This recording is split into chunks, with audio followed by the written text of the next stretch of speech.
No. No.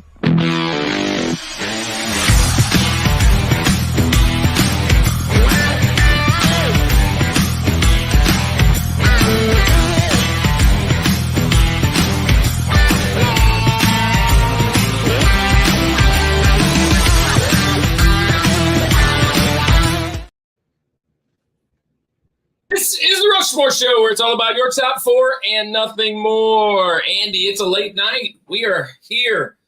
We have just found out that the Dodgers are moving on, and we're going to talk about baseball, man. So I know baseball's not typically your jam, but you like to talk about it a little bit. But tonight, you're going to have to go into a realm you don't normally like to be, because you're not a stat guy. And we're going to talk about baseball's Hall of Fame. Now, what do you think about the Hall of Fame? Yeah, it's cool. I think that I don't like, and we're going to talk about this ad nauseum tonight. I don't like how hoity-toity this has become, an elitist club. Now, I understand not everybody can get in the Hall of Fame. I think there should be some exclusivity to it. But when it's like writers who have not done anything baseball-wise. So I'll clap back just a hair on that. It's always supposed to have been hoity-toity, as you say, because the Hall of Fame is, that's the whole point of the jackets. That's the whole point of the whole thing. It's supposed to be an elitist club. I don't think having, to your point, I don't think having writers. Yeah, that's what I'm saying. Get them in has anything to do with that. I think it's two different arguments, but I will say the Hall of Fame, we talked about it on things that I hate about more things I hate about baseball is the writers. And that's going to be a big part tonight, because we're talking about not just the Hall of Fame, but we're talking about Hall of Fame snubs. And the reasons that they've been snubbed can be whatever you, Andy, and our guests want it to be. This is typically just going to go based on their performance on the field and not being in the actual shrine. So welcome some people. DJ in the house, Fat Boy. Thank you for staying up late with us tonight. Got 3 in the chat. So we're talking about Hall of Fame snubs and baseball. So I'm rocking my Yankee stuff. They moved on, and our guest actually has a team that's still in. Well, you and our other guests do not. So my Angels moved on in April. That's what I was gonna say. They moved on to golf. Yeah, they moved on when they traded Shohei. That's what they moved on. They moved on, and now they have to get rid of Trout. He's now moved on. Yeah. So, well, look, let's get our guests out on here, and let's talk this thing up. Hey, let's talk about the Rushmore of. Hey, real quick, wait, pause, real quick. Can we just acknowledge? Yes, we can. 1,000 subs, man. We did it this week. How about that? Yes. I was going to bring it up.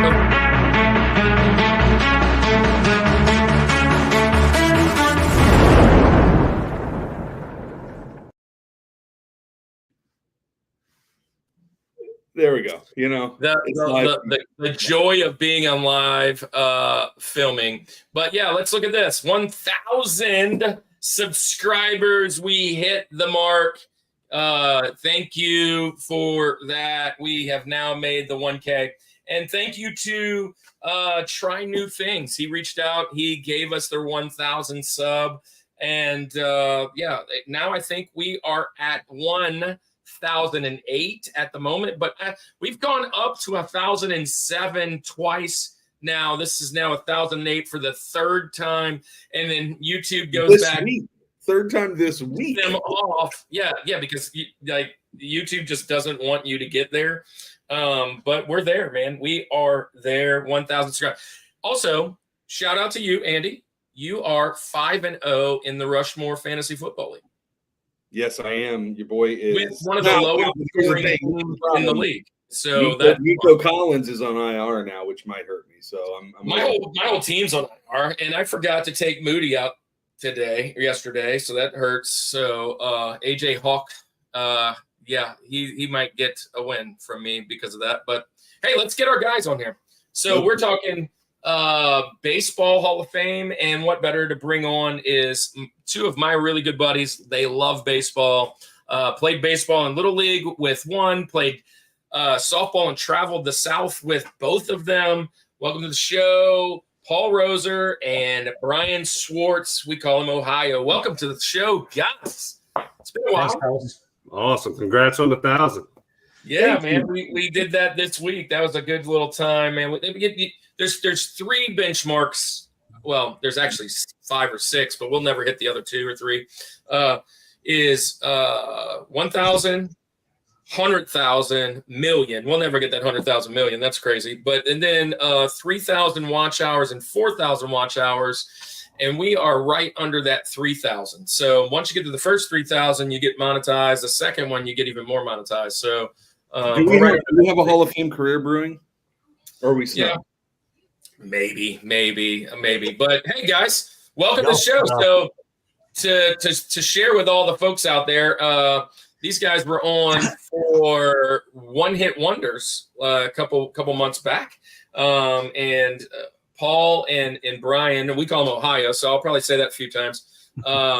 You guys are sports fans, and when I reached out to you guys wanting to come on again, this is the topic that came up, and I loved it, and it's actually really good because of some big names that just passed away and some big things that just kind of went down recently. So we will definitely be jumping into some of that conversation, and let's get into it, man. So first off, thank you for coming on late, all of our friends. But Ohio's son is moving on to the flag football championship because of tonight. 32-0. Yep, 32-0. Yeah, man. Yeah, I like that. So you guys play fall baseball back there? Y'all doing that? No. Yep. I didn't. We do. Yeah. Yeah. So Paul, that y'all are playing fall right now? Oh yeah. Paul's on the very switch from coach pitch. I mean, from T-ball to the first year of coach pitch, the worst transition in all of baseball. Yeah, worst transition. First 2 games.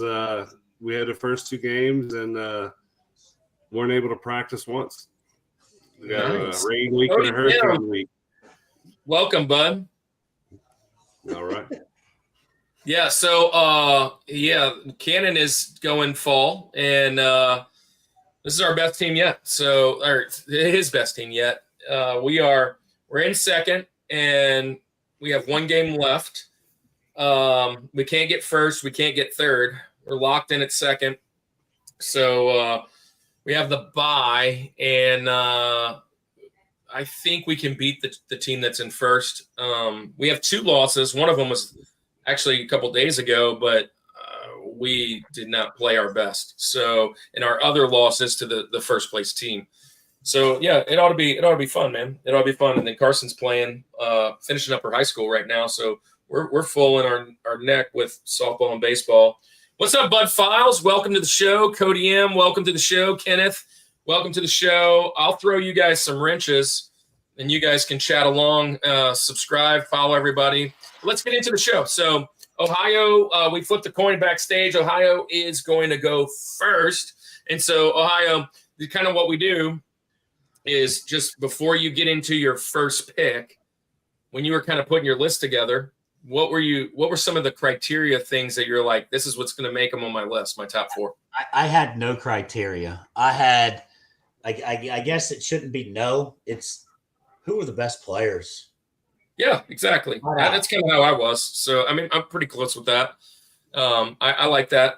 But, sometimes people have, pick, like, for instance, I know you're an Indians fan. So, which he's going to say Indians and not Guardians. So, yes. He's an Indians fan. So, like, oh, yeah, I picked all Indians, right? I didn't pick all Yankees. I do have Yankees on there because there are some. But I didn't pick all Yankees. And I know I don't know that you would have a single one, Andy. The Angels don't really have Hall of Famers. But I know there is at least a couple big Cubbies out there for Paul. So, but that could be a part of the criteria. Yeah, no, right. I mean, of course I look back at Indians history just to see, who I like. And 3 on this list that are old engines that possibly I would consider. I got a few that are around. All right. Well, look. So the first one we call Rosie. That's Roosevelt, and on the mountain. And so you're number 4. Who's the number 4 Hall of Fame snub and why? And we'll chat about it. So this is the first Indian that I picked, and I was doing research, and I didn't realize how many Indians were actually snubs. But I knew that Paul was going to pick a Cub, and I knew that you were going to pick a Yankee. Wasn't sure who Andy was going to pick because, like you said, the California, Los Angeles, whoever, Angels of whatever. So my number 4 is Kenny Lofton from the Cleveland Indians. And I doing research, and you can look up stats and whatever else, but he's one of 9 players to have 600 steals and 600 extra base hits. All other 8 are in the Hall of Fame. He's the only one who's not in the Hall of Fame. That's why I picked Kenny Lofton. Yeah, I mean he's on my list. He's on my long list here of guys, and he's one of those three that I have. I think 3, maybe 4. I just thought that was the most glaring thing. Like if you put together, like stats about people, and it could be whoever you want, and you say this guy is one of 7 guys to ever have done this, and the other 6 are in the Hall of Fame, or the other 9 are in the Hall, like that. How are you not a Hall of Famer if all of the other guys in that category are in the Hall of Fame? That was just something that stuck out to me. Kenny Lofton to me is a staple of the 90s baseball. I mean, he's like, you think of 90s baseball, that Indians team was a rock, bro. I know, what was it, 99 maybe, 99, 98? No, 95, 96, 97, 98. Yeah, that stretch right there in the mid to late 90s. That roster was built kind of like this Padres team that just fell out. There's a lot of stars around, a lot of good pitching. Yeah. And they just didn't finish it. But Kenny was, right there in the front end of the lineup, stealing bases, excellent defense. He had a couple Gold Gloves too, didn't he? Pretty sure. Yeah, he Gold Glove in 93, 94, 95, 96. Yeah, 93. Yeah, 4 years in a row. 93, 94, 95, 96. Yeah, I mean, just a fantastic player. I had him on my list for sure. Andy, I saw you typed in there. I love Kenny Loggins. Kenny Loggins is a fantastic singer, but I thought we were talking about baseball snubs. What's your favorite Kenny Loggins song? I'd have to say all of them. Highway to the Danger Zone. I mean, Danger Zone. A little Top Gun, baby. I was going to say that's the only Kenny Loggins song that I could ever tell you about. Like that's the only. Yeah, exactly. But it's funny you said his name, and then I thought of. So I'll talk about it in mine. It's not really. I mean, I was much bigger football fan than baseball, but I do like baseball. It's fun. I thought of Curtis Lofton. When I think about forgotten football players, remember the linebacker the Saints had, Curtis Lofton? Yeah. He was a stud, man. He was a team captain. He had a little couple years there. Yeah, I mean, you had James Lofton, is James Lofton a Hall of Famer? James Lofton. He should be. Bills, baby, Bills. What's up? I'll be honest about the Indians. Besides, one of the greatest baseball movies, Major League. When I think of the Indians, Kenny Lofton is usually the first person that pops in my mind. Right. As an Indian, he is the Indian. And to me, I mean, he was just he commanded the outfield. He did everything. He was a ball player. Plain and simple. He was your prototypical leadoff style man, 1 hole, 2 hole. Center fielder, just do a job, and that's your band. Yep. Yeah. So Kenny Lofton is my what's this one? This one's the Rosie. Yes, that's your Rosie. That's your Rosie. Good job. This is your number 4 in your top 4. Dan Delatorre. This is a good one for you to be in, man. Dan was on the show a while back. He is a huge Oakland guy. He's from that side of the world, and he just lost his his last professional team. So I'm sure you've got a bunch of guys you want to chat about. We're talking Hall of Fame snubs, Dan. So welcome to the show. I am glad to see that they finally sold out like a game. Yeah. Well, I mean, it was like the last game of the year. The last game of the year. That was the only thing. Yeah. I did like how like the players were like scooping up the dirt and stuff, giving it to the people. But fans are taking the seats. Dan might even been at that game. He was at one of those last few games. #1 baseball hall of. Yeah, I knew that. It's on your picture right there. Dale Murphy. Dale Murphy. He's going to be talked about, I'm sure, a little bit tonight. So, hey, I thought you were going to say this, Paul, and then we'll move on to you, Paul. When you said Major League, let's be honest. Willie Mays Hayes is kind of modeled after Kenny Lofton. Yeah, I mean, let's just be frank. That was the Kenny Lofton guy. So every time I see Willie Mays Hayes, that's who I think of. Yeah, sure. Yeah. Well, Paul, you're up, man. You're up. Your first one. You're Rosie. But what were you thinking? Like, did you have any special criteria you were thinking of when you put the list together? Absolutely. So one of my reasons that I chose, I was high on this topic, is because things that have happened in our recent years for the Hall of Fame, and we're starting to add the criteria of, I guess you could say, we'll say good person, not good ball player, or alleged, because I'll tell you right now, and I'm going to have so many people that don't like this, and that's what I love about it. If we're talking about Hall of Famers and good people, we got to kick out the first class. Ty Cobb, gone. Babe Ruth, questionable. And look, everybody's favorite guy, Mickey Mantle, belligerent alcoholic, gone.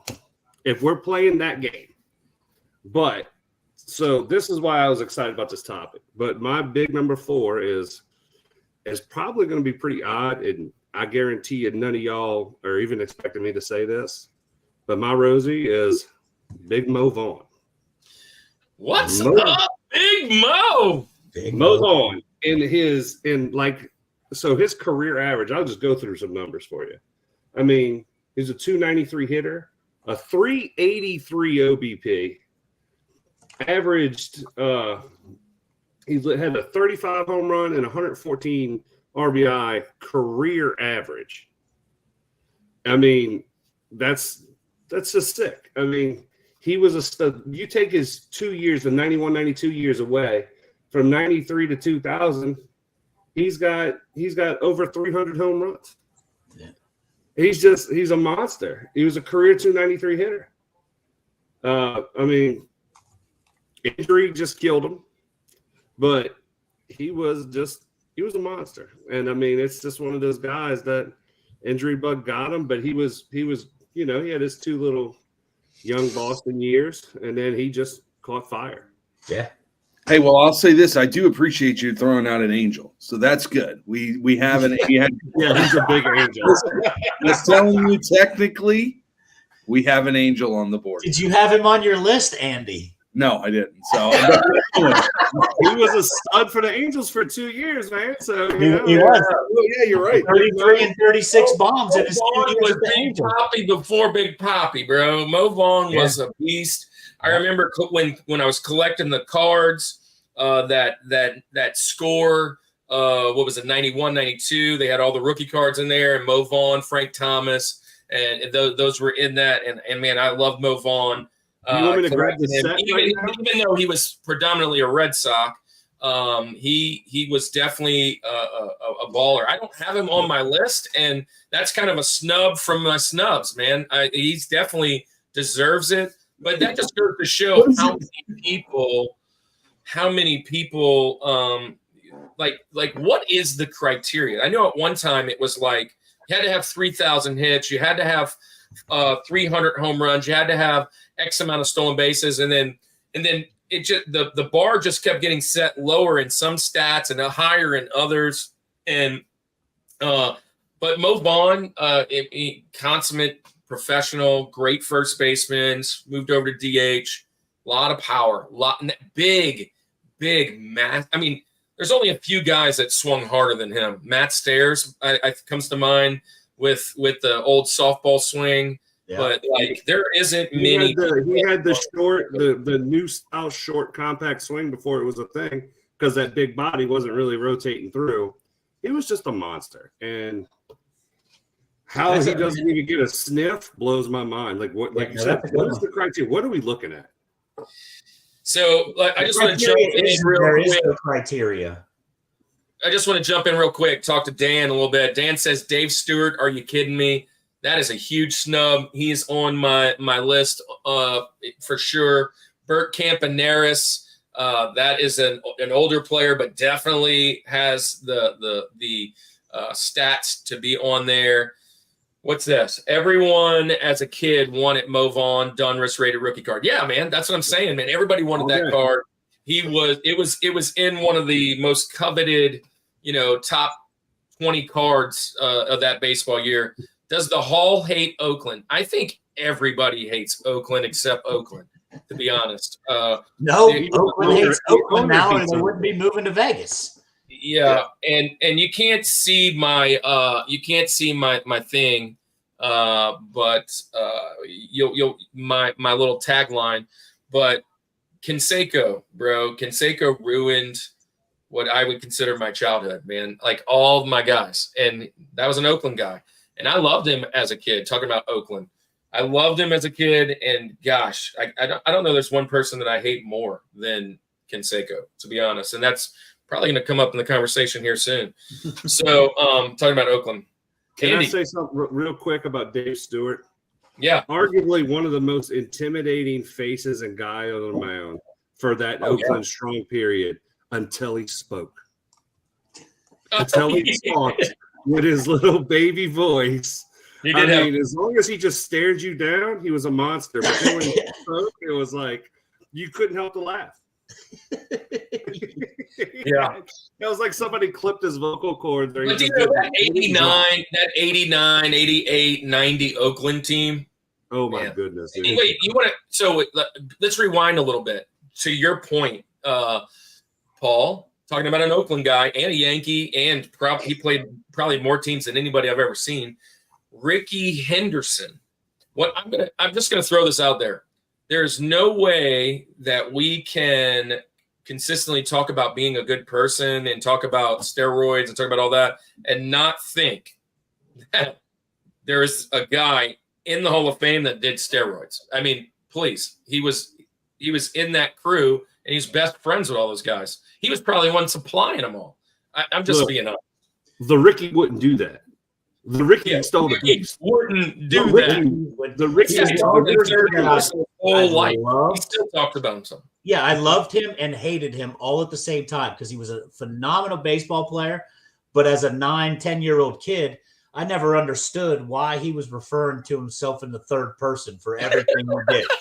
The irony with him is he was one of the greatest. He was one of the best running backs in the country out of high school. And his mom said, "You're not playing football. You're playing baseball." And he was going. He was like getting recruited USC, all these guys, and he was like he would have been your 5-star, top 5 NIL guy. So we had best or most difficult or most unbroken record ever, right? The records you'll never break, most unbreakable records.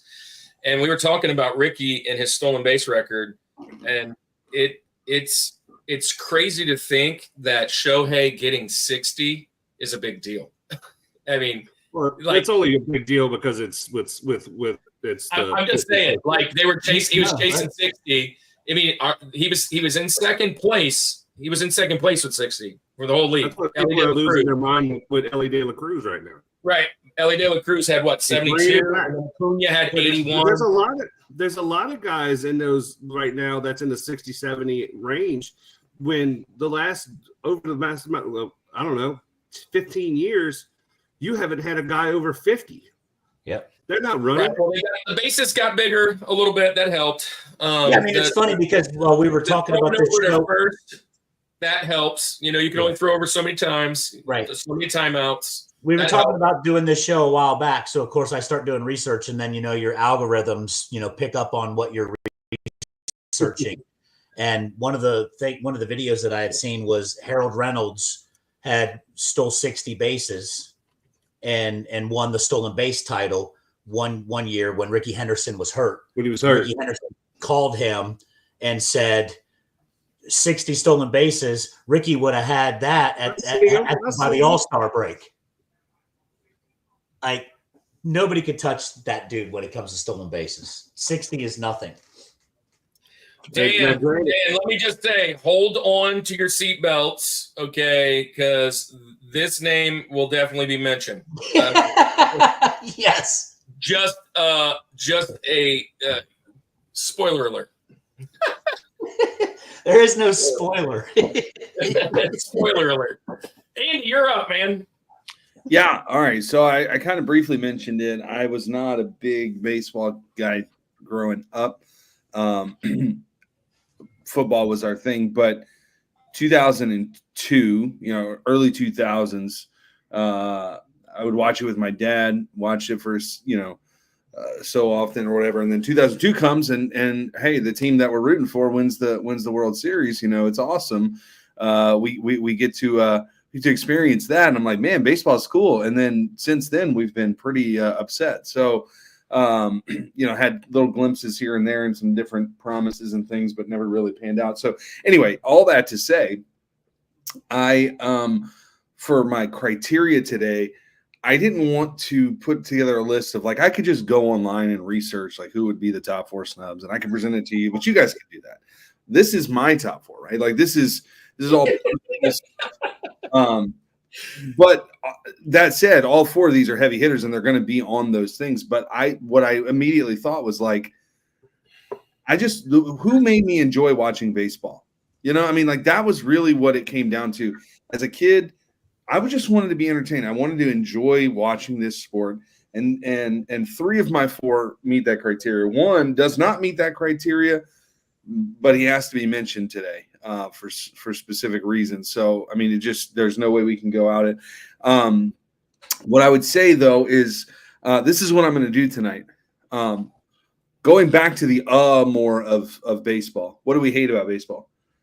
I think my number 1. I'm pretty positive it was my number 1. Is stats. I hate stats. And there's an overload of them. Like you guys are saying, their LMNOP at bat is what I'm like. What does that even mean? I feel like I don't want to watch a spreadsheet. I just don't like it. I feel like I'm doing that. You're not an accountant. These guys, I don't know what any of these acronyms mean, and I don't care. So my 4. Now there's certain stats that are easy to measure. You were talking stolen bases. That's a 1, 2, 3, 4, 5. We just count those, right? I don't have to do a percentage of a number and plug in an algebraic formula to figure. I hate math. I want to do sports because I didn't want to do math, and then math became a part of sports. Anyway, go back to the more episode. You'll see my whole rant about that. But I digress. These 4, 3 of the 4 made me really enjoy watching baseball, and that's really all that mattered to me tonight. So I just wanted to keep it fun. My first one, though, my Rosie does not meet that criteria, but he's the guy that has to be mentioned today. I know he's going to get mentioned. It has to happen, and the reason he's my Rosie is because he doesn't meet that criteria, but I had to fit him in there, right? Probably the number 1 that we're all going to mention, or most people are going to mention, and it's fitting that it's our Rosie, because we're going to go Pete Rose off the bat, right? We're going to go there right off the bat. And I wouldn't be surprised, obviously just recently passing away, that it's going to take somebody dying for them to do to induct him, do an honorary kind of deal. But there's no, I'm going to let you guys fill in stats and all that stuff. But the hit king, right? Just all of these things and all that stuff, all those things that come along with it. How do you deny, 4,300 hits, 4,200, whatever it was? How do you deny that kind of stuff? We've taught you've heard it if you followed baseball at all. This guy has to be in the Hall of Fame. It's a crime against the sport. It's one of the things where it's just there's going to be a trend throughout all my picks. And Paul, you kind of said, separating the man from off the field to on the field and that kind of stuff. And a lot of that, some of that stuff, people are on the field, things that are holding them out, riders are holding them out for whatever reason. Some of it's, personality stuff or whatever. This was, the whole gambling or betting thing as a manager. It's crazy. Just looking at what he did for the sport. How do you deny this guy? It's a crime against this, the whole deal to keep Pete Rose out. So Pete Rose is going to start my list. I know he's probably, if we're being honest, going to be. I'll jump in. I'll say this. My favorite, one of my favorite quotes that he ever had was when they interview him. Well, he's got so many good one-liners. Like I use the whole move up, move back, move forward, move back, move up the bat, move down the bat. I've used that since I saw it with A-Rod and 2013. That was awesome. Yeah, and I will just say that was a great thing. But one of my favorite comments was they asked him what his favorite record was, and he said, "I've won the most games I ever started in." He's like, when you ask somebody what's your crowning achievement, I go basically I play to win the game type thing, and he's like, I've won more games than anybody else that I started, and that's a pretty phenomenal record. That's just the really infuriating thing about the gambling is that he never bet on his own team to lose. He would bet on them to win. Yeah, it just seems like with all that, like, look, I was all for him being banned from baseball, but not ball. As far as him saying he never bet on his team, you can't trust him because he's lied about the whole thing. And then when his book came out, then he said, "Oh, well, I did it. Let's sell some books." Right. And he's another one that's like, he's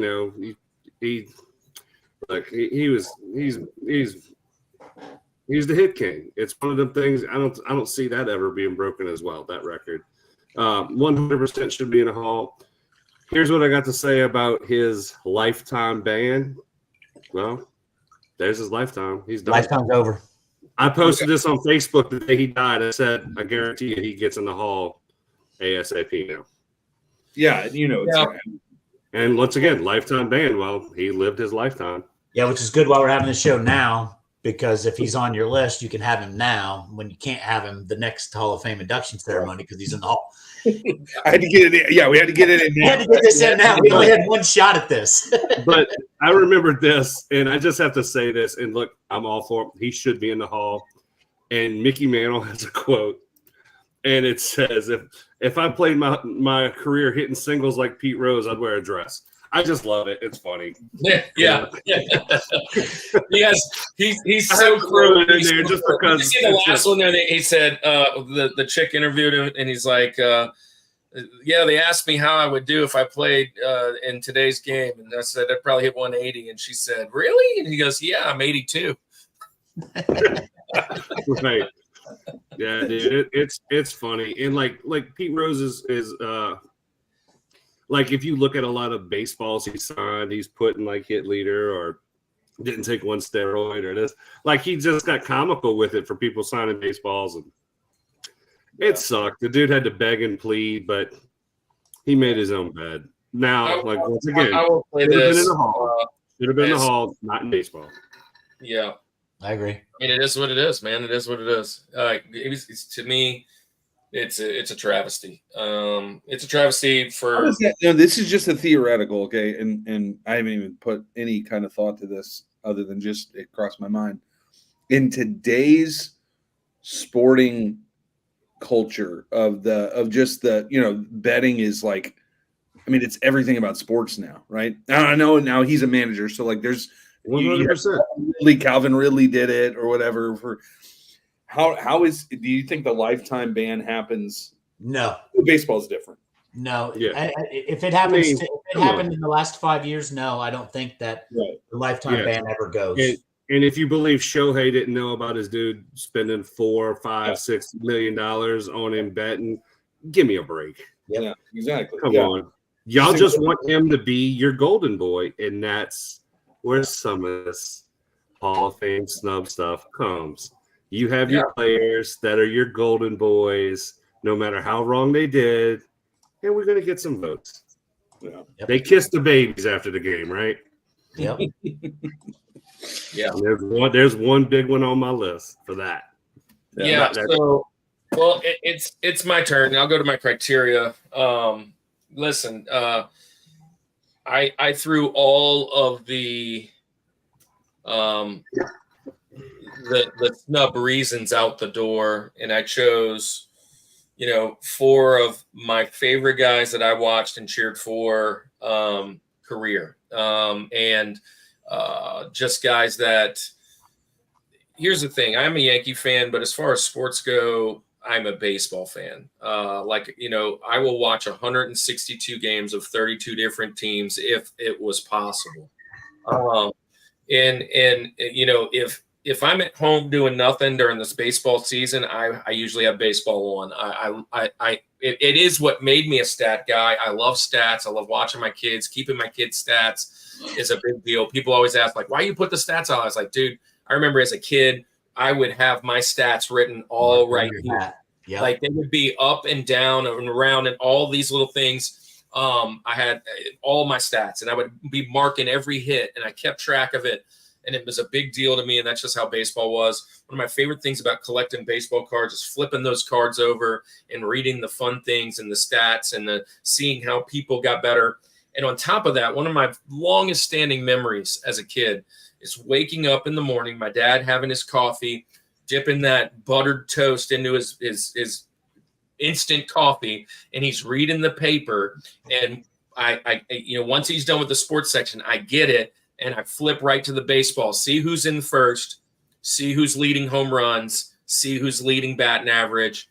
And that was what you did in the 80s as a kid. And I mean, it went on until basically the internet, and it was even before that. But as an 80s kid, I love stats, and that's why I love the Hall of Fame.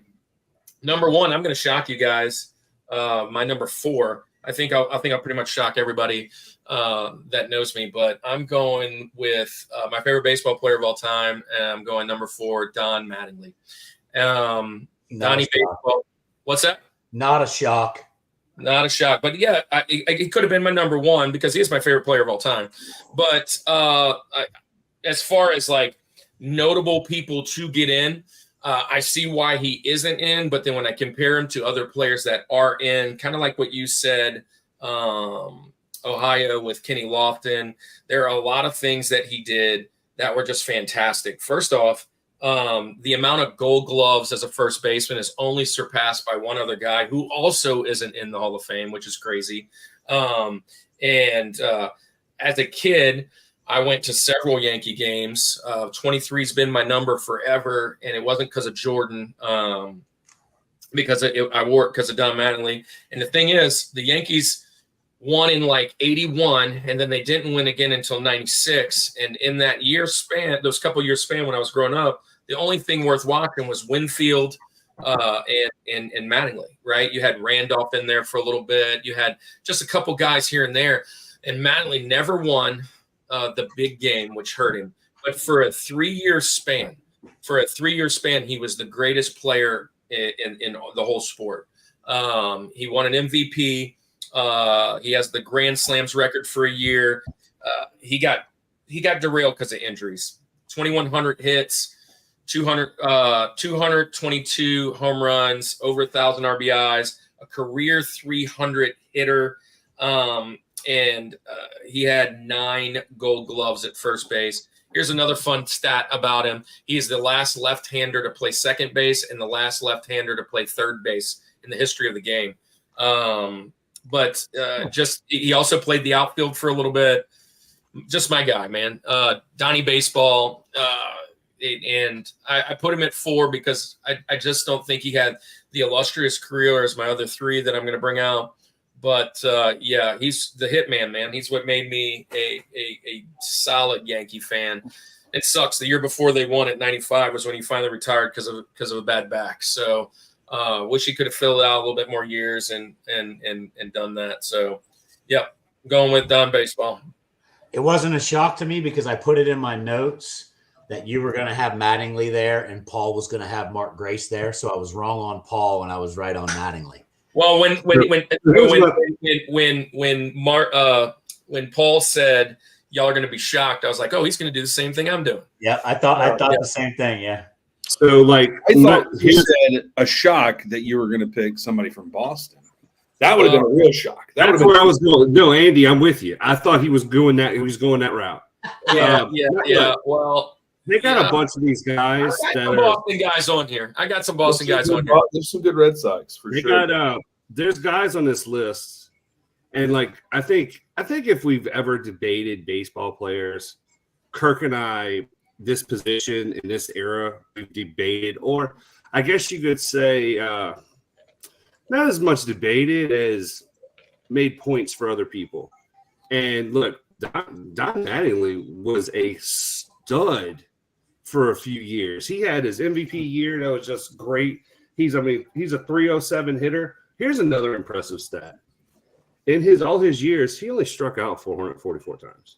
Yeah, right. It's pretty crazy. Like, and look, my stats there, it said 444, notably low compared to most of those modern sluggers. And then you mentioned the 81 to 96. Of course, he plays 82 to 95. So maybe he was the Yankee curse at the time. So here, listen. His seasons, his peak seasons. Check this out. 1984, he hit 343, led the AL. 207 hits, 44 doubles. All that led the AL with 23 bombs, 110 RBIs. In 85, 324 had 211 hits, 35 homers, 145 RBIs, 48 doubles. Led it all in that. And then in 86, 352 he hit as a first baseman, second in the AL. It had 238 hits, 53 doubles, and 31 bombs, and 113 RBIs. And then he come back with a 327 as a down year in 87. That's pretty crazy. 6-time All-Star, 3-time Silver Slugger, AL batting champion, AL RBI leader, doubles leader over 3 times, records consecutive games with an extra base hit, 10. And he also has the Grand Slam record of 9 in a season. So he was a product of playing for a terrible team during a terrible time. Yeah, I have one of those guys on my list that was another stud like that played for a terrible team for a terrible time. It's hard for me to argue against him because I knew the quality he was. But if you're arguing for him, and I'm not bringing him up, but there's 2 other guys at that position. I think those guys should be in too, though. Yeah, there are 2 guys that have better. I'm going to just say this: they're what and what. The guy with all amazing defensive guys. The guy with more Gold Gloves than anybody else. There's no way that guy shouldn't be in. It's just stupid.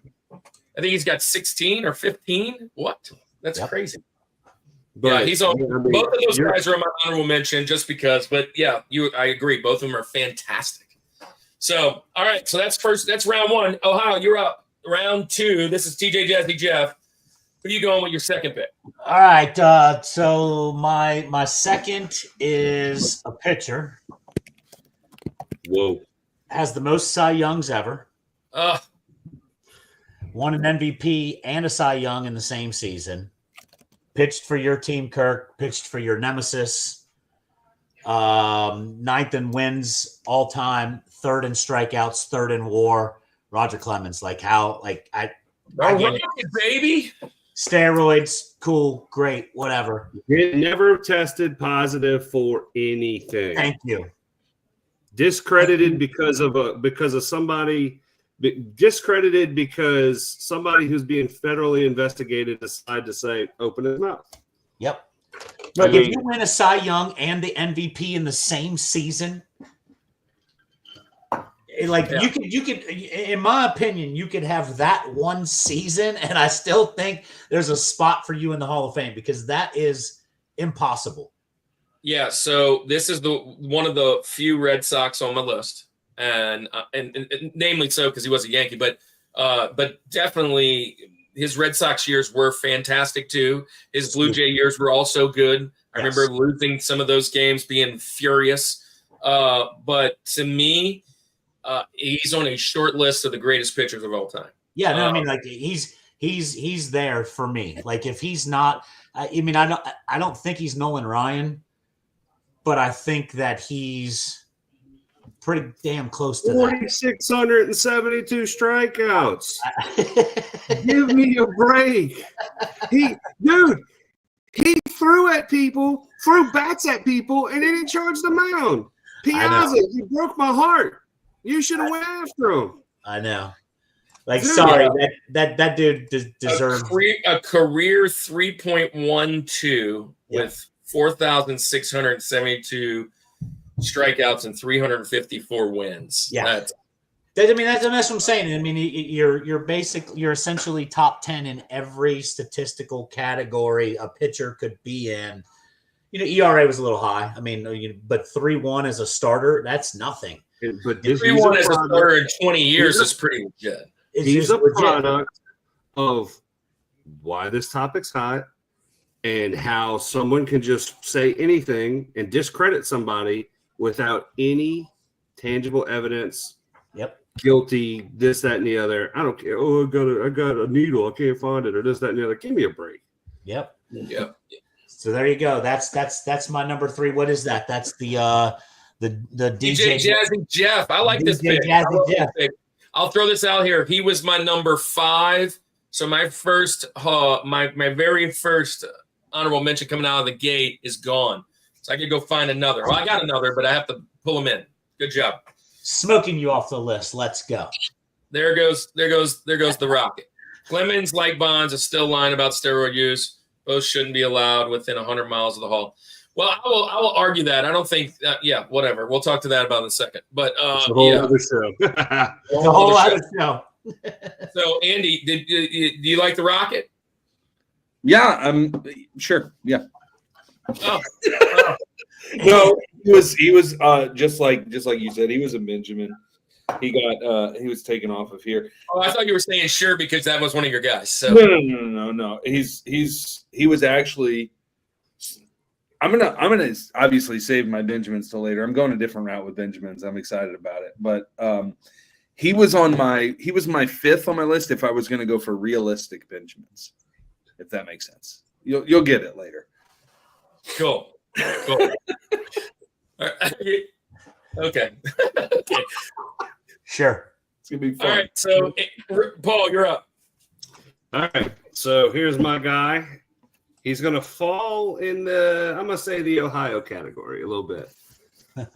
So they talk about camaraderie and playing and different, you need to build it with teams and that makes sense. Team chemistry is huge.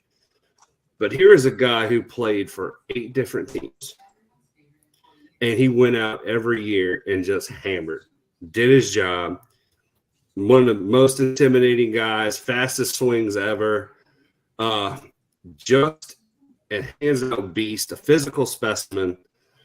Another guy who catches a raw deal because of a book but didn't test positive for anything. Gary Sheffield. There he is, another Yankee. Come on. No, he's got 8 teams. Give me a break. He was a Marlin. He was a Marlin, Dodger, a Brewer, a Yankee. That's a Yankee, bro. He's a Brave, a Padre, a Tiger, a Met. Here's an impressive stat with him. So he's in a 500 club, career 290 hitter, 22 years in the league, right? Jesus. Here's another thing I'm focusing on because of this day and age of the type of hitter we deal with today. Only in 22 years, 1,171 strikeouts and 10,947 at-bats. Crazy. I mean, most strikeouts he ever had in the season was 79 as a power hitter and an average hitter. I mean, guy was a dog, he played a lot of third. He came up as third baseman, saved some first, DH. Just intimidating monster. I mean, did you see that video of him where he pulls up to some softball the baseball field and he's hitting with the aluminum and he goes out a cigar in his mouth? He's like, let me have one of those bats real quick. Yeah. Yeah. Still got it. I mean, just a dog. I mean, how? Once again, let's mention him in a book. Never tested positive for nothing. Played everywhere. No matter where he went, he just did his job and just hammered. You count on him. Sheffield he was a part of some really good lineage, some good family. There's a lot of people, cousins, people that were in that, Strawberries, the Goodens, all those guys. Yeah. But I loved Sheffield everywhere he went. And when the Yankees got him, I was totally excited. Just because I loved his swing, like not just the bat wiggle, but like the follow through when he finished. I mean, I can envision the whole thing. He was such a great player. He was a great player. Oh, sure, 100%. He had a wiffle ball swing. He played wiffle ball in the yard. That's what he had. He had that. I'm just going to be violent, swing this 1-ounce bat.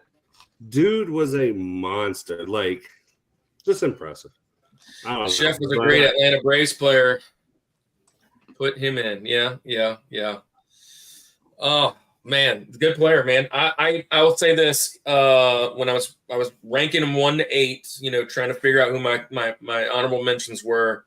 I had him at 8 and then bumped him to 9 right about an hour ago. Not thinking that he was going to be the guy that came in. So he would have been the guy I brought in because Ohio took Clemens. So I'm out with Sheffield now too. So that's your pick. Slice him off. Cross him off. What does it say about your guy if he's snubbed from the snub list? Yeah, well, that was Mo Vaughn. I snubbed him. Yeah. So it was because he was an Angel and a Red Sox. Whatever. Get out of here. Yeah. Tony Danza was an Angel too. Hey, Andy, who you going with? All right, my next one. Again, now I'm getting in my real criteria about men. As a youngin', this has just made baseball fun. These next 3.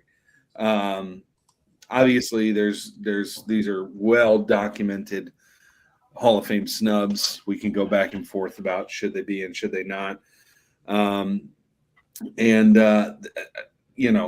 For somebody who wasn't big into, I mean, these just made, not even just for me personally, I think these just, what they did for the game of baseball is huge, right? So I'm going with my TJ Jazzy Jeff, Sammy Sosa. Sammy Sosa has got to make this list. This guy was, I mean, you talk about that time, steroid era, it's that whole deal. You got the intrigue of the whole Mark McGwire, Sammy Sosa back and forth was just, I mean, you couldn't script that stuff better. And it was, I've watched a documentary. I think, Kirk, last time I was at your house, we were watching a documentary about it. It's always fun to look back at this stuff and just what they did for the game. But Sammy Sosa was one of those guys that just made it so fun. Also,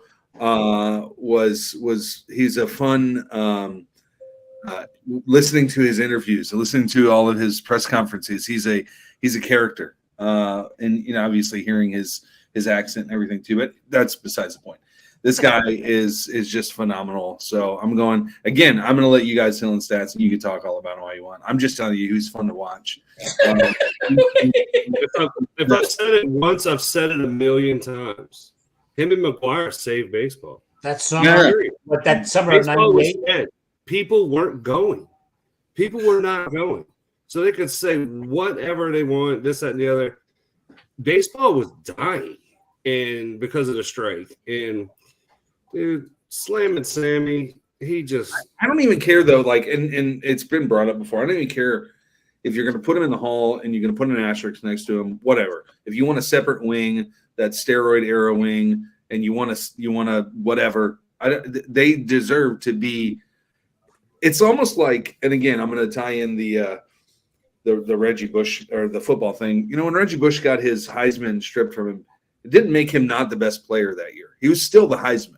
Yep. It's just that the formality of it was taken away, which is now obviously given back to him. He's always been the Heisman that year. It's the same thing. Like Sammy Sosa is a Hall of Fame player. It doesn't matter that he's not technically in the Hall. He's a Hall of Fame player. He had that career. Like we said, he saved it. And then I love Barry. Baseball has been very, very good to me. I love. Here's the other thing That summer of '98.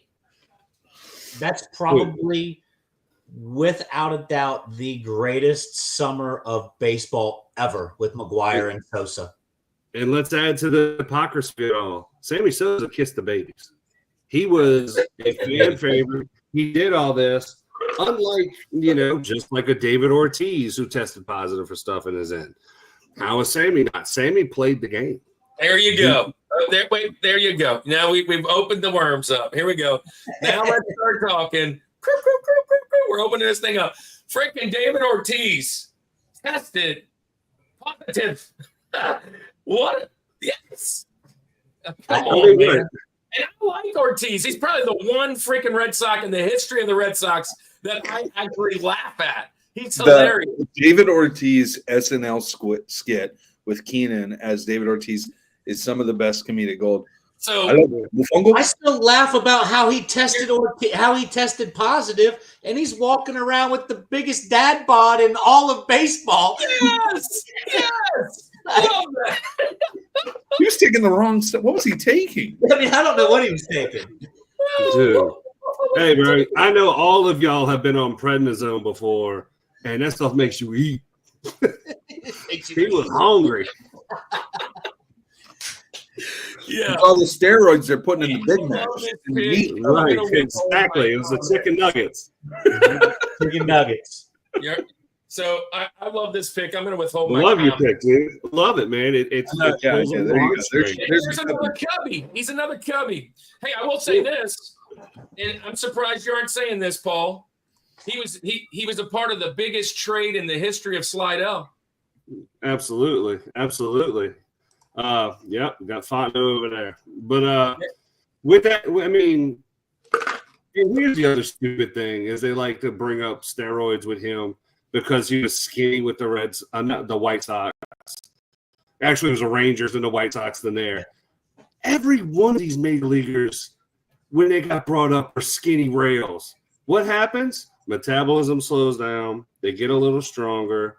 You eat a little crazier. Everybody beefs up. My favorite thing about the whole steroids thing, and I remember when this first came out, it was starting to come out. I was, probably a 18, 19-year-old teenager, early 20s teenager when it all kind of was really blowing up around.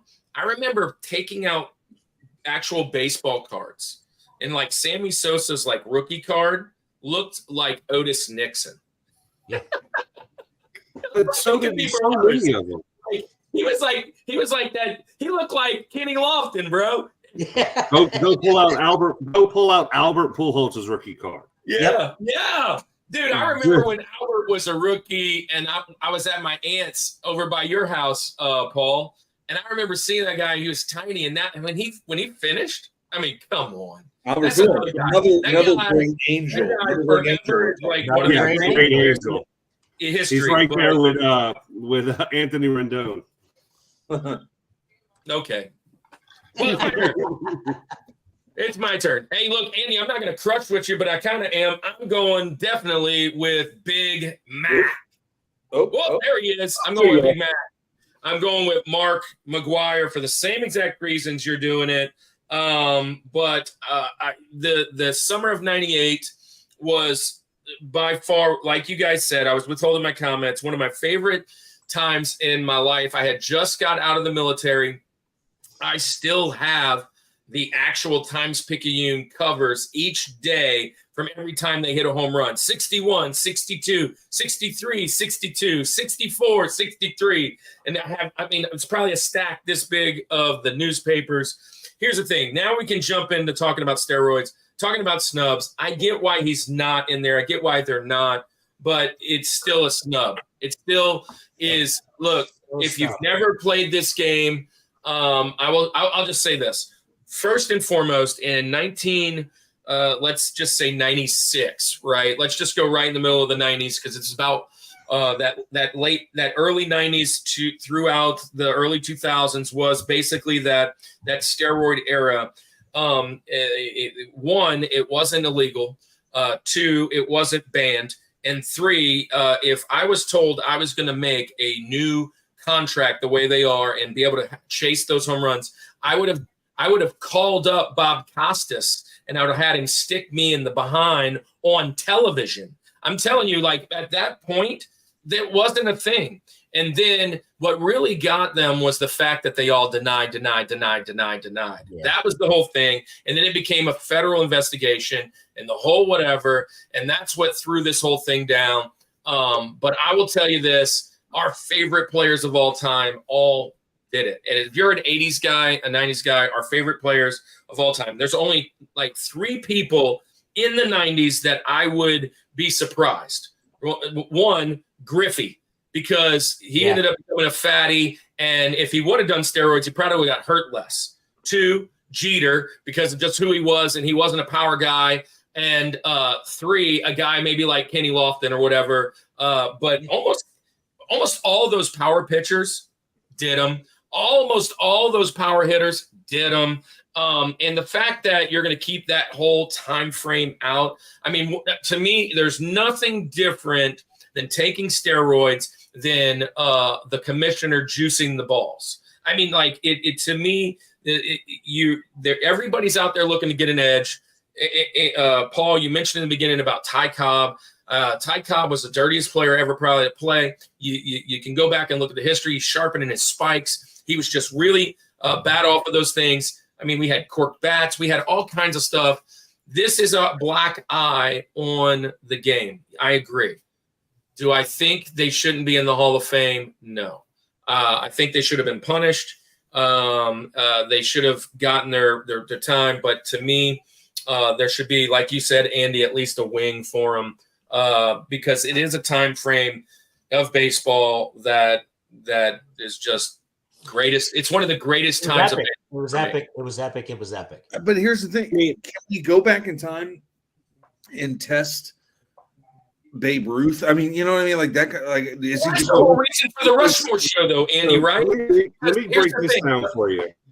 So I had a long talk with Corey Supreme, a friend of ours, and he broke this down to me, and he opened my eyes to it because he's like, Babe Ruth, Mickey Mantle, they all took their steroid, and I'm like, right. Hold on, and I'm getting to this. In Kirk in Ohio, you're gonna know this. He goes, they took their steroid. And I'm like, what are you talking about, dude? They didn't steroids, this, that, and the other. He goes, dude, when I used to go play softball and I would have my games when I dropped bombs. And y'all remember we'd play and frequently like 3, 4 home runs, whatever. He was drunk. Yep. Drunk! Yes! Drunk. He was drunk. He had liquid courage in him. And he said, hands down, they were alcoholics. And they just, now granted, you still had to see the ball straight. You know, you couldn't be like some people, hit the one in the middle, this, that, and the other. But they were drunks. They were drinking in the dugout. That was their steroids. And it gave them their liquid courage and everything else. And they just hammered. And so I was like, I mean, that's Mickey Mantle, bro. Mickey Mantle, my dad's favorite player of all time. The reason we are Yankees fans, the whole thing. But, dude, he had a very, very tarnished. He wasn't an alcoholic, probably the greatest player ever, period, stat-wise, everything. But so, look, this is one thing that you know, we all go to the steroids, right? You still got to be able to hit a freaking baseball. There you go. If the pitchers are on steroids and they're throwing it 100, you still got to hit it. Hardest thing to do in sports. So, and here's your McGuire. What did McGuire do in the game? He's like, yeah, take Andrew Stanadian. He's like, yeah, take it. It was legal. Everything was legal, but I'm going to say it wasn't tested for. There was a blind eye turn It to wasn't it. banned. That's the thing. And so, like, let's go to the hypocritical part of all this. So when NFL players were being prescribed everything, yes, and they talk about having tables on the table in the locker room. Put your hand in like it's a hearing about steroid era, the tested fall out because of it. Lifting weight and like lost his intestine. Like, dude, I totally agree to it getting the asterisks or whatever, but the idea that you're talking about the hoity-toity thing, like these are the best baseball players we've ever seen, ever. fill in right into this range. There are about 4 since then, and there's about 50 maybe in the previous 100 years. But right here is some of the best baseball players in the history of the game. Yeah. And you can say it's the steroids or whatever, but it's why the Rushmore Show is here. Listen, we've talked about this. You cannot compare Babe Ruth to Reggie Jackson to Mickey Mantle to Aaron Judge. That's different eras, different. That's the thing. I've had the equipment, the training, the technology, the way the balls are made, the regimen that they do nowadays. I mean, my kid right now probably has a better Carson probably has a better pregame training than anybody in Babe Ruth's time. They were like, whatever, let's just go out and swing the bat. Can you imagine? Well, that's the thing is like, so I hate it when people say that. Like, Babe Ruth would suck today. He probably would. But he was an athlete. He was great for what they had at their time. They swung freaking 40, 50, 60-ounce bats. Yeah, they swung telephone balls on high or flat mounts. The polo ground was like 550 straight away. Like, I mean, people that just back then they're looking for an argument. Everyone at that time, whether it was baseball or football, looked like they were 45. They just everyone. You can go to every single sport. And they would work at Sears and Roebuck. The basketball was made different. The guys are taller and bigger. Factory and they got out of the bar and then they came and they're like, let's throw the ball around. Yeah, this is. I'll end it on this one, I guess, and this is like you guys were talking about with the equipment, and everybody compares Tiger to Jack. And, me being a Buckeye, when Jack is the greatest golfer of all time. Could you imagine if Jack, who had 12 second-place finishes in majors, had the equipment that Tiger was walking around with and being able to – But also the guy who was in first place would have had it too, though. No, I understand that, but he would – but it's still where he was at compared to where – it's the same concept with all this. He had the best of his era. Everybody had the best for their era, and that's it. That's it. Yep, I agree. Plain and simple. It's like that conversation. My honorable mention. Obviously. Yeah. So Big Mac. A couple things I would just share. The season record, right? They still don't even acknowledge it, which is funny. Like Aaron Judge broke it, and they threw a big affair. He is not the season guy. And Big Mac had that for all of 4 seasons. But that whole year was fantastic. The one thing I want to share was the Canseco-McGuire argument. Canseco, to me, was my favorite player next to Mattingly, or my favorite player, not a Yankee in that time frame. And then I met him in Ohio. I mean, I'm sorry, Paul, you'll probably remember this, because I'm sure you went to a couple of these. Maybe. Winn-Dixie Showdown. No. Winn-Dixie Showdown used to have LSU play like LSU, UNO, and Tulane would play like Florida State, and Miami. And then the next year would be all Mississippi schools. Well, a part of that kind of thing they had 2 or 3 exhibition games that came a part of it. One of them was a Yankees-Red Sox game, and the other one that I can remember was a Giants-Oakland game. When I went to that Giants-Oakland game, McGuire and Canseco were out there. Canseco sat in the stands and signed autographs. He was such a cool guy. Like, he was Strochain was the bat boy. McGuire basically flipped everybody off. He was like, nah, I'm not doing any of that. I got to go get ready. And I really was mad at him for that. I was like, that guy sucks. I can't stand him. And then when I got older and watched him with the Cardinals, and him with his kid and how he honored Maris and through all that stuff, and seeing that moment and how baseball came back alive, I just fell in love with, as a fan, with him again. So I had to have him on my list. Shots fired. Yeah. Arnold is not better than Jack any day there, Dan. I'm sorry. But the drink, the sweet tea and lemonade mixture, does put him over the top. Of course, he has a better drink, yes. Nicholas had a different kind of drink. All things to consider. Hey, Jack drank Jack. Well, yeah. All right, so halfway point. Let's get this thing moving. So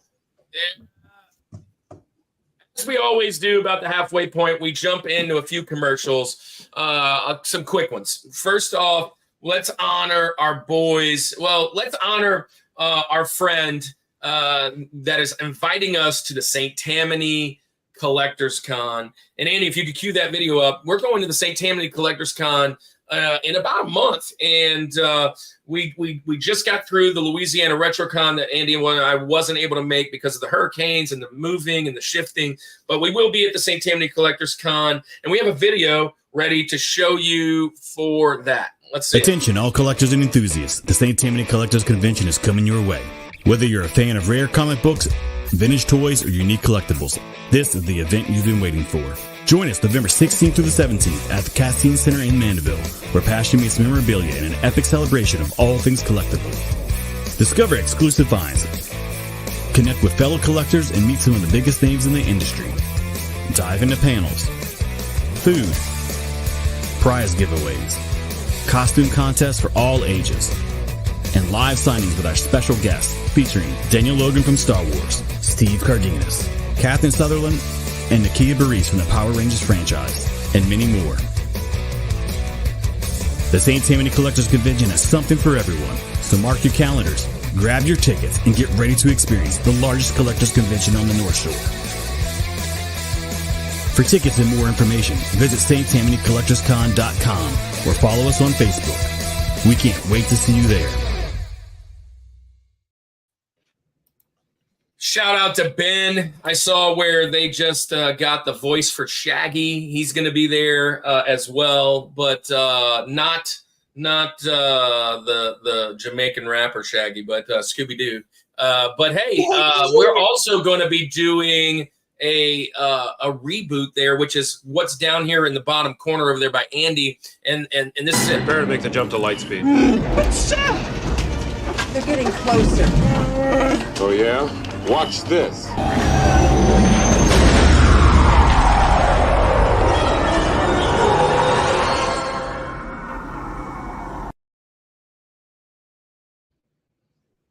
So most of you guys know Andy and I are youth pastors. We're in ministry, both of us. We both are teachers, coaches, parents. We just love hanging out with people and sharing, our love for Jesus.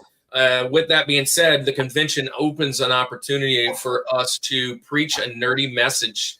And if you come on out to St. Tammany Collectors Con, you'll be able to see one of those nerdy messages on Sunday, right about 11 o'clock. I think we'll be going live. And if you can't make it out there, be on the lookout here on our channel. We'll be live all throughout the weekend. We'll be giving some prizes away. If you put hashtag STCC down in the comments, then we'll put you in for some of the prizes that we're giving away. Would be really cool if you put them in after the show. But Andy, you have two things that you're going to want to share. First off, you want to share about the coffee? Yeah, absolutely. So it's a late night tonight, so I had to have a second cup of coffee. And when I have coffee, we got to go to the official coffee of the Rushmore Show, The Village Coffee. I promise. I keep telling him I'm going to make him a commercial, kind of like we need him to come on for food, and we'll talk.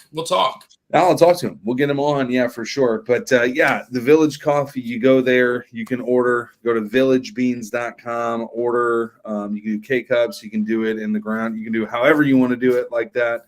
He's got 3 flavors now. He's got Colombian, which he just added, Mexico, and Ethiopia. My favorite, personally, is the Mexico. Although the last order, I ordered 30 K-Cups, and I did give me 10, 10, 10, right? So worked out great that way. Can mix it up as I want. But anyway, villagebeans.com.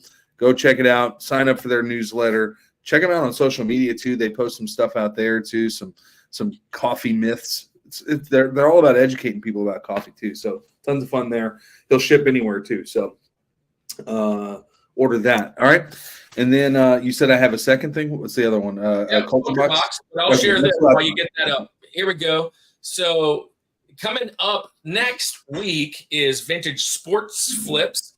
They're usually up in the comments. If you like a ranking show, they like to draft their favorite things, much like our honorable mentions. And then they show some of their resellers of old sports stuff, and you get to win prizes by guessing what they're doing. They're going to go NBA dunkers, the greatest dunkers of all time. And then we're going to have Vogs back on. You guys saw him a couple weeks ago, and we're going to talk about the greatest arenas or stadiums in the history of sports. And Andy, you want to share our last thing before we get back into this conversation? Yep. Well, going back to what you were talking about with nerdy messages, are one of our big inspiration, our good friends over at Geek Devotions. Devotions, baby.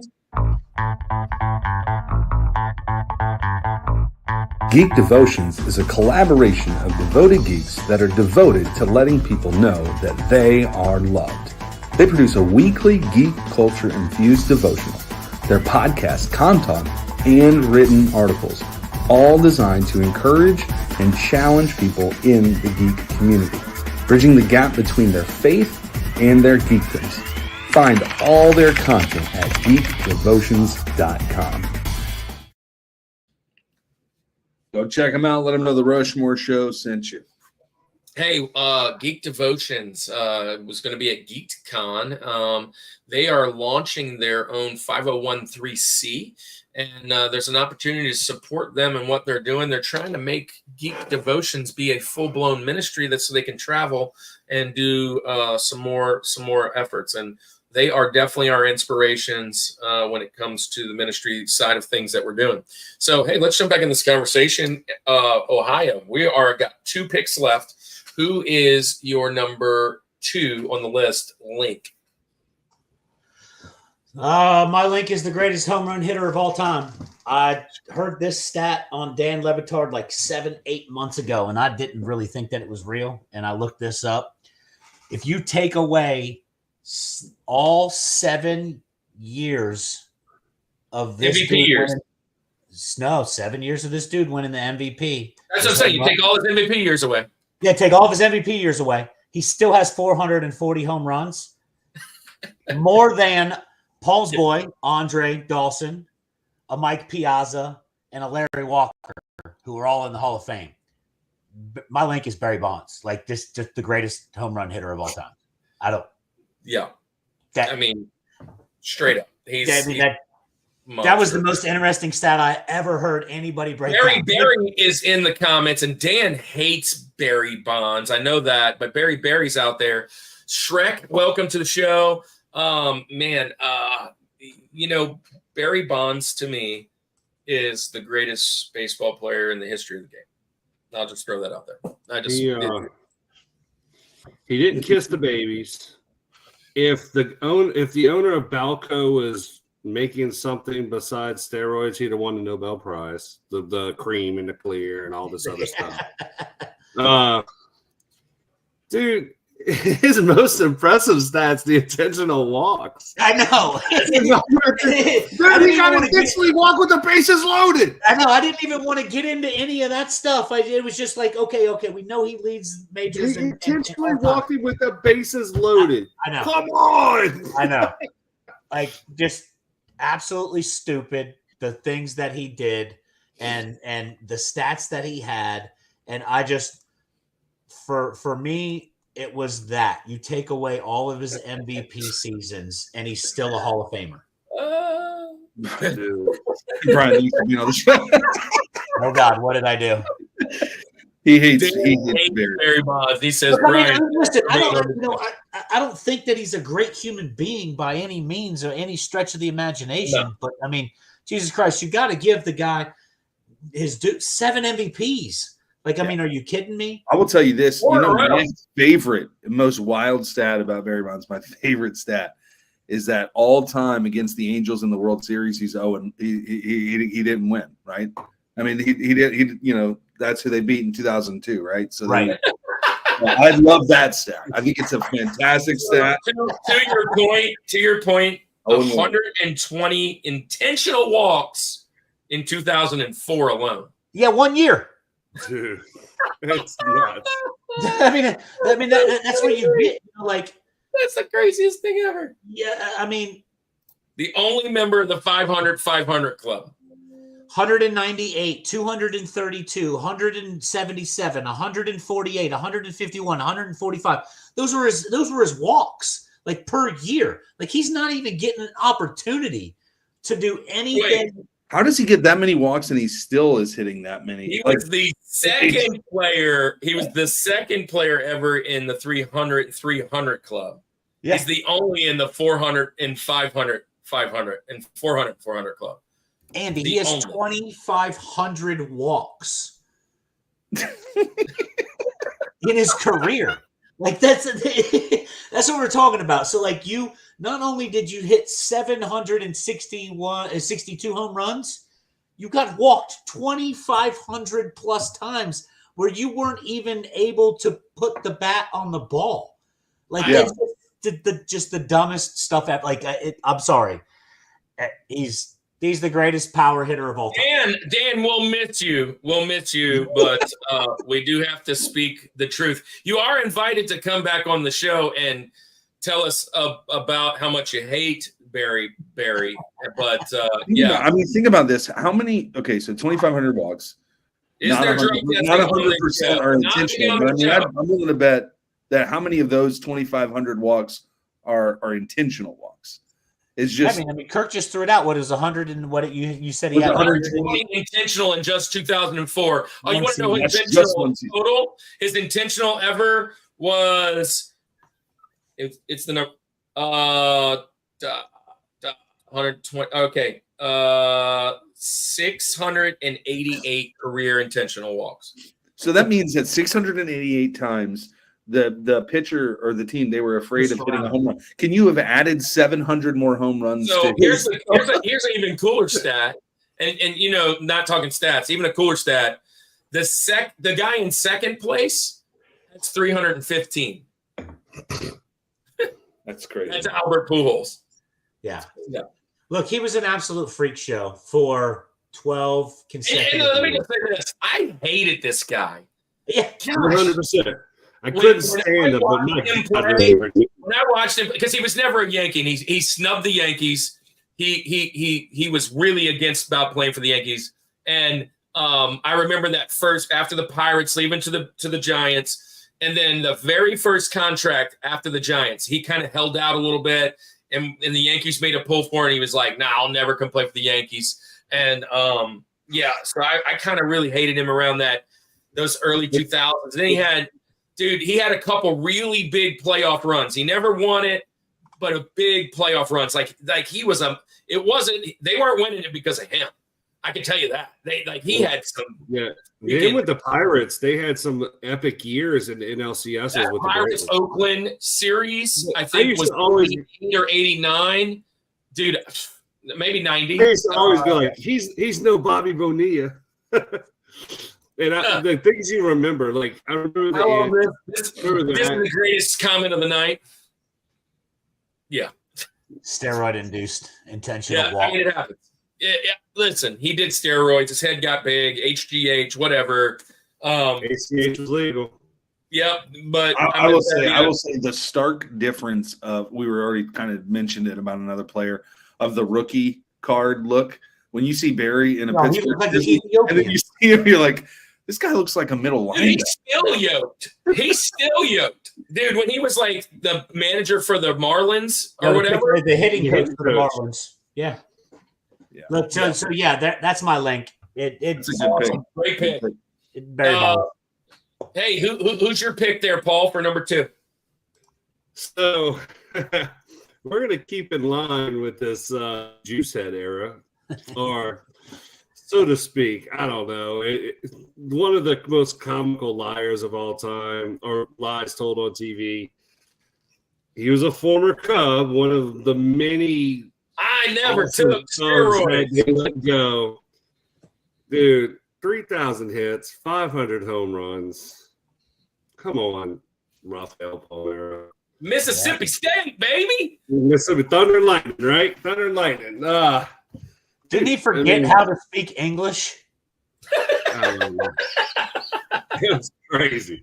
He really is. He's 3,500. There's not many of them. I mean, you got Eddie Murray in that group. You have A-Rod in that group. Is that it for the group? 3,500. Pretty Miguel close. Cabrera. Who? Miggy? Yeah. Okay. Yeah, Miggy. But I mean, hey, Miggy got that because 30 and 40 million a year to hobble to the plate, being fat and lazy doesn't, he's staying out there. But Rafael Palmeiro is just a stud. He bounced around a few times. He just did it. He had this sweet swing. He was one of the ones that when they're like, man, he did this, he was guilty of it. And I'm like, shut up. There's no way. His home runs were bombs. He was getting over the fence, but they were still home runs.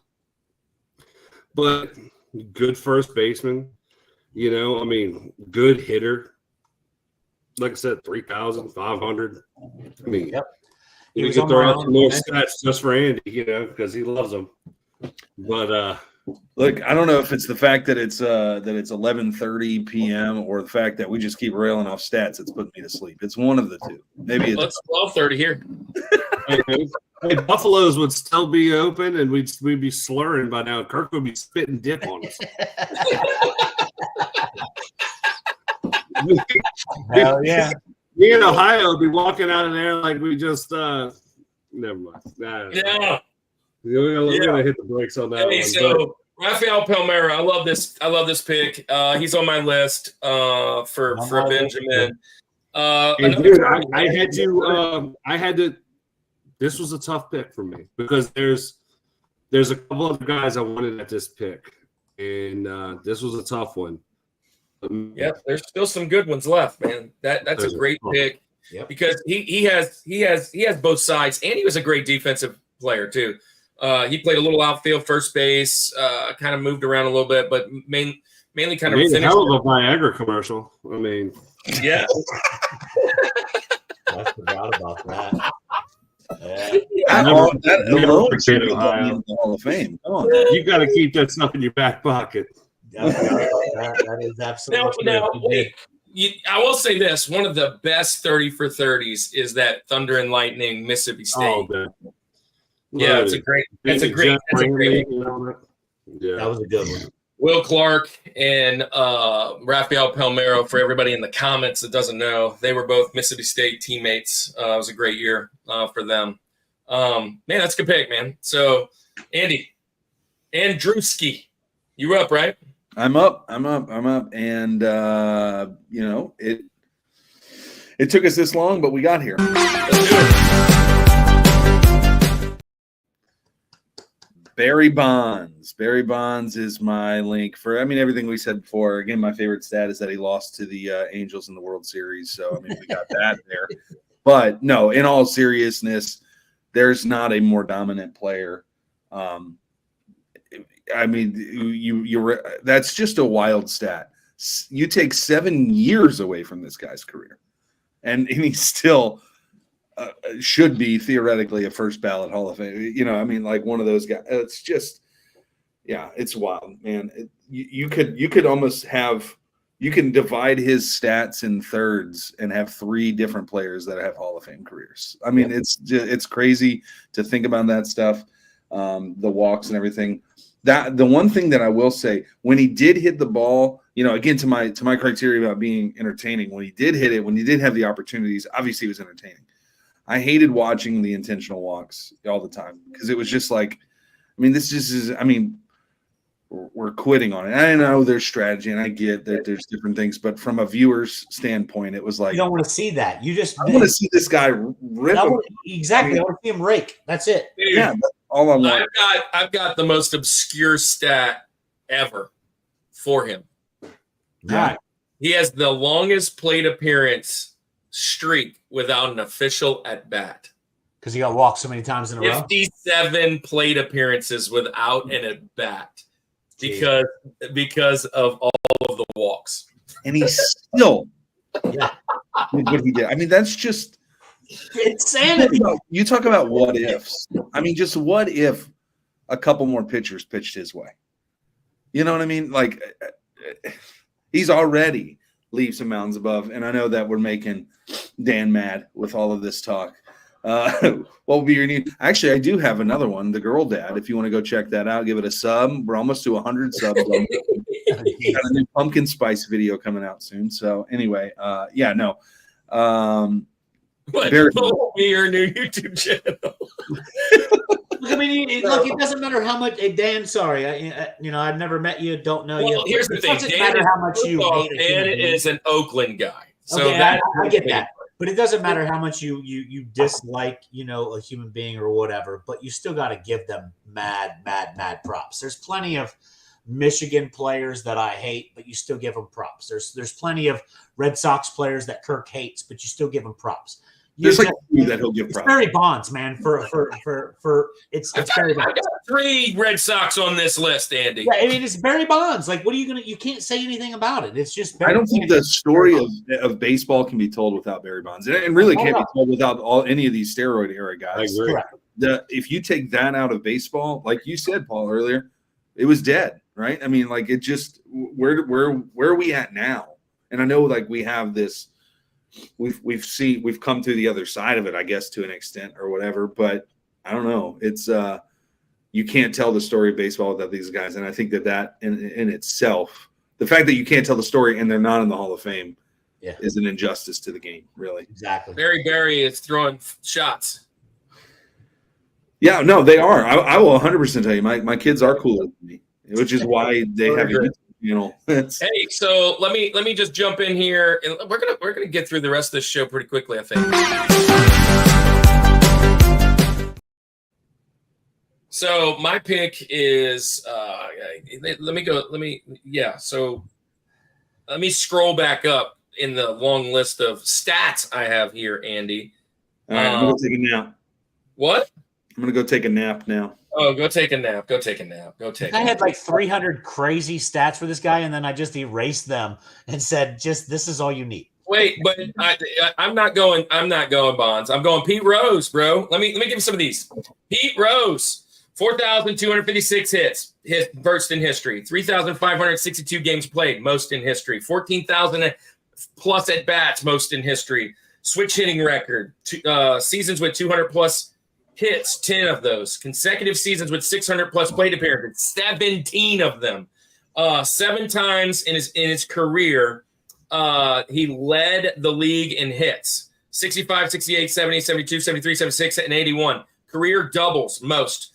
Career total bases, most. 5,752. Unique achievement, played 500 plus games at 5 different positions. Crazy. Most hits in a single decade, 2,045. Hit streaks, he had a 44. Most singles, 3,200. Walks, he had 1,566 walks. Yeah. 3 World Series titles. He coached and played at the same time. All-star appearances, 5 different positions. He was an all-star at 5 different positions. First, second, third, left, and right. Multiple MVP voting. Career runs scored, 6th. And 5 times he was the OBP, on base percentage leader. And he made 1 mistake. Yeah. And there you go. Oh, not 1, but the 1 mistake was that he didn't admit it. This is what I was going to say earlier. It's not that these guys made mistakes. It's that baseball held it over their head that they didn't just come clean immediately. I really feel there would have been some more forgiveness. They would have came out and said, hey, you got me. Sorry. And then, boom, at least set the standard.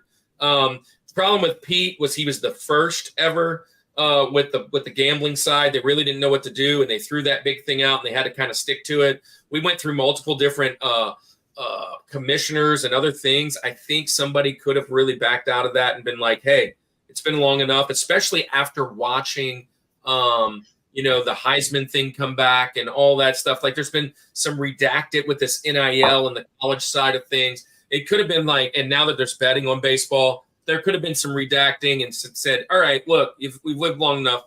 But now that he's gone, I totally agree.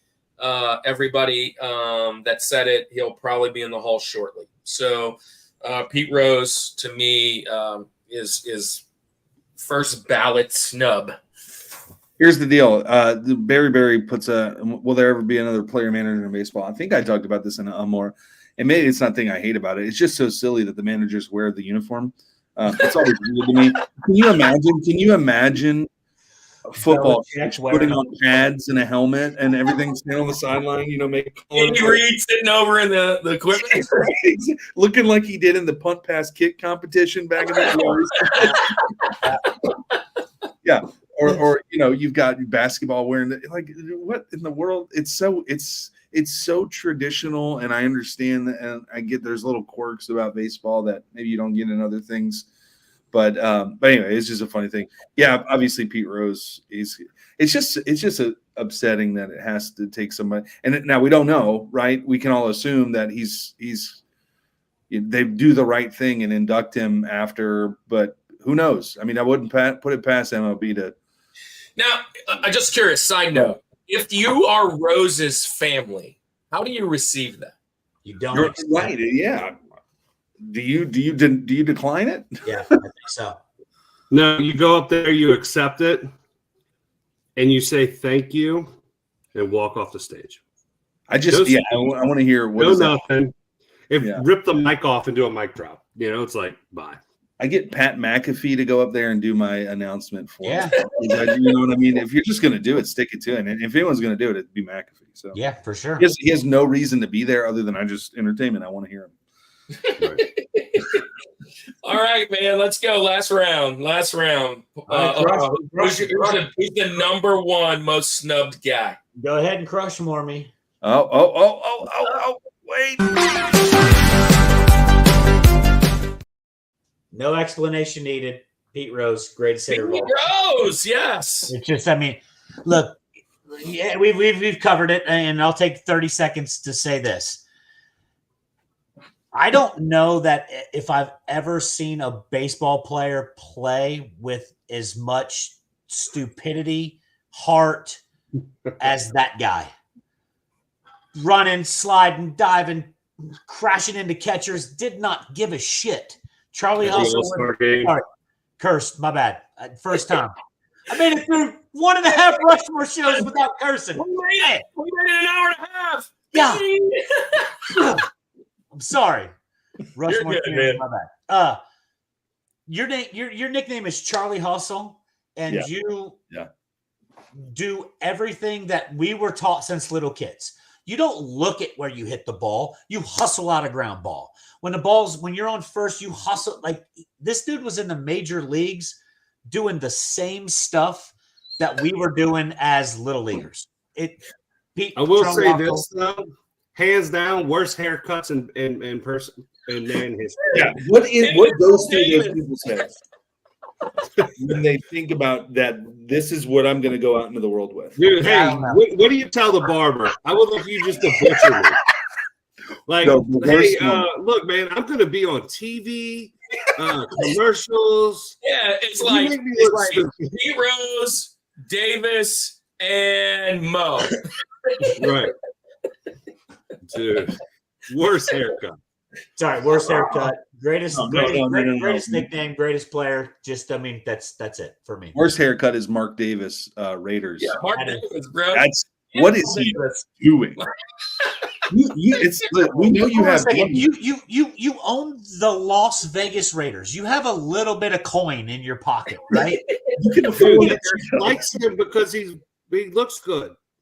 You could get a good haircut. Like I get mad that I have to pay $25 to get my kids' haircuts. You got way more money than me, Mark Davis. Get something different. Anyway, different topic. His hair looks as good as a cyber. Rushmore. Worst hair. Worst hair. That'd be a good show. I just nailed out 3 of them. But yeah, P Rose, man. P Rose. Good call. That's Mark. it. Paul. We're all on pins and needles, wondering who you're going to pick. I'm gonna tell you. I promise you, nobody's Rushmore me, and I'm not Rushmore anybody. Oh, I promise you. So this guy here, hands down, I think is one of the top all-around hitters in the history of baseball. He was a true psychopath, former LSU Tiger, Oh, Hates LSU. Had played 12 seasons, and 10 of his seasons, besides those 2 first little baby seasons, were some of the greatest seasons ever. Joey Albert Bell. Dude, this is my monster. man. There's no way. I don't care. Psychopath, fine, whatever. How many psychopaths are in the Hall of Fame? But they try to say, I don't know. He was linked. He was linked to this and that. No, I don't want to hear that. He hammered. Albert Okay, outfielder. Yeah, it depends on which baseball card, whether you knew it was Albert or Joey. And it's like I mean, he was. Look at my wonderful sister, Ohio. Yeah. Oh Jesus, we had some doozy I haircuts had in a the day. volcano at one time. My favorite, not to change the subject, but one of my favorite moments when talking about Robin getting on this and first meeting, like playing with Kirk, but first meeting Kyle, his nephew, he called him Launchpad, and I'm like, why are you calling him Launchpad? He goes, because his head's so big you can land a helicopter on it. It's like me and Kirk are like 14, and so I don't know. Kyle's 5. I don't know. No, he was 5 years younger than me, so he'd have been 9. Okay, but no, Albert Bell, hands down, a monster. And even so, he hurt it. He blew out his hip or whatever it was. Even his last year when he got hurt in 141 games, he still had 23 jacks and still had 281. Like, what would he have done? He was 381 home runs. Yeah. 5 more years, he's a 500 clubber. 5 more years, he's a 500 home run guy. Yeah. He was a monster. And once again, he falls in that Mo Vaughn era, that Mo Vaughn thing. Why? You didn't test positive for anything. Your character sucked. But I think the forearm on the interaction at second base. Yeah, I was gonna say I think the forearm shiver to the guy. Fernando Vigna should have got out the way. And he didn't take the base. And then, at least Fernando Vigna could have threw the ball at him and ran because he wasn't catching them. I mean, I love the WWE the forearm shiver. That was just beautiful. Oh, yeah, and how about getting beamed and wanting to stay in the box? No, I didn't get hit with those terrible cut-off sleeve jerseys they had on.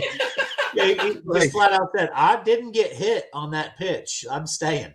Yeah, so look, he has the 18th highest slugging percentage in history. Yeah, and 18 seems down the list, but when you consider he only played 11 years. 5-time All-Star, 5-time Silver Slugger, 3 times finished in the MVP race, 295 career batting average and 381 homers, 50-50 club. He became the first player in the history to hit 50 home runs and 50 doubles. So he was the very first guy to do that.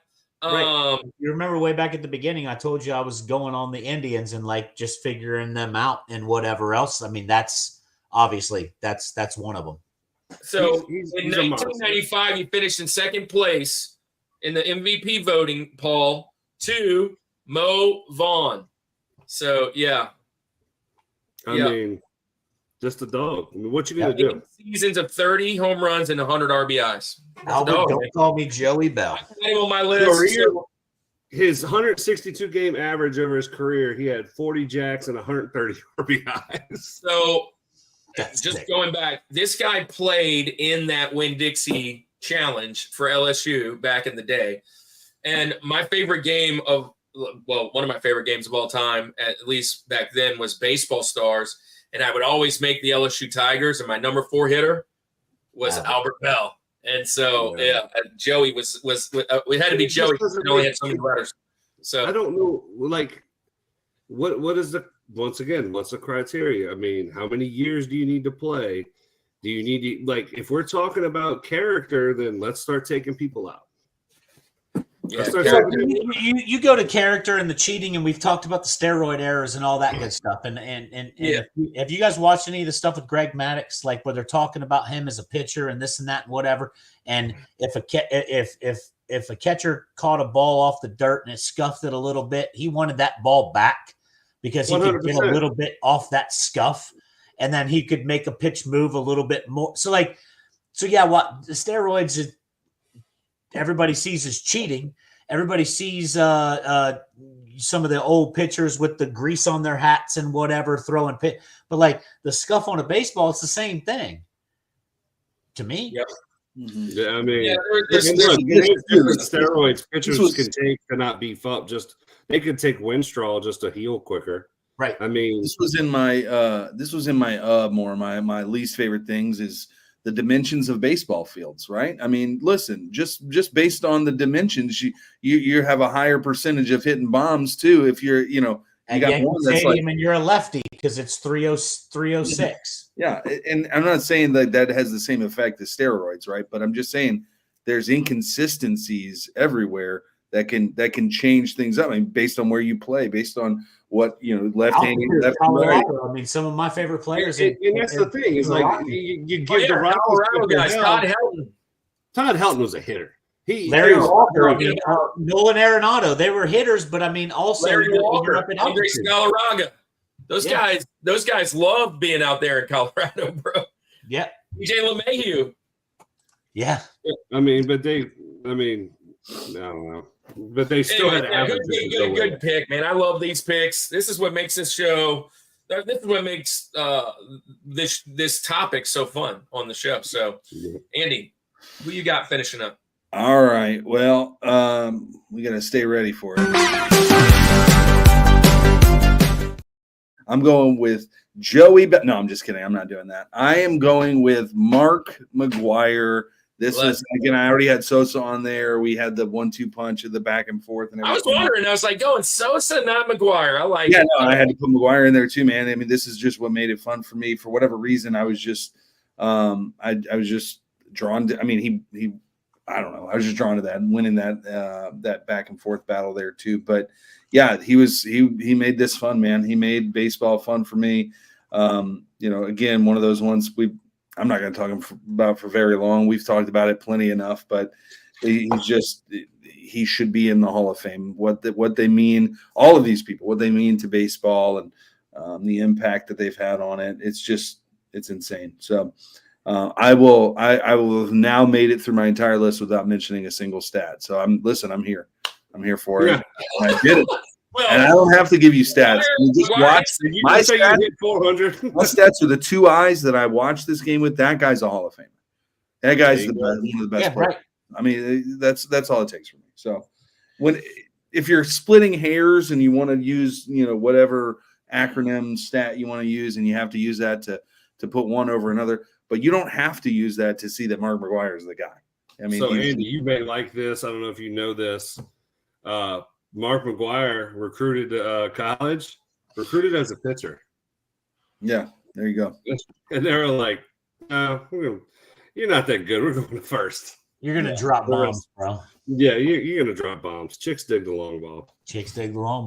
There you go. FYI, Shrek VR. I just had it. You a wrench, man. Thanks for being here. Welcome to the Summit Squad. This is for you. That's for you. Hopefully. Andy hit it. I didn't hit anything. Wait, what am I hitting? You hit it. This.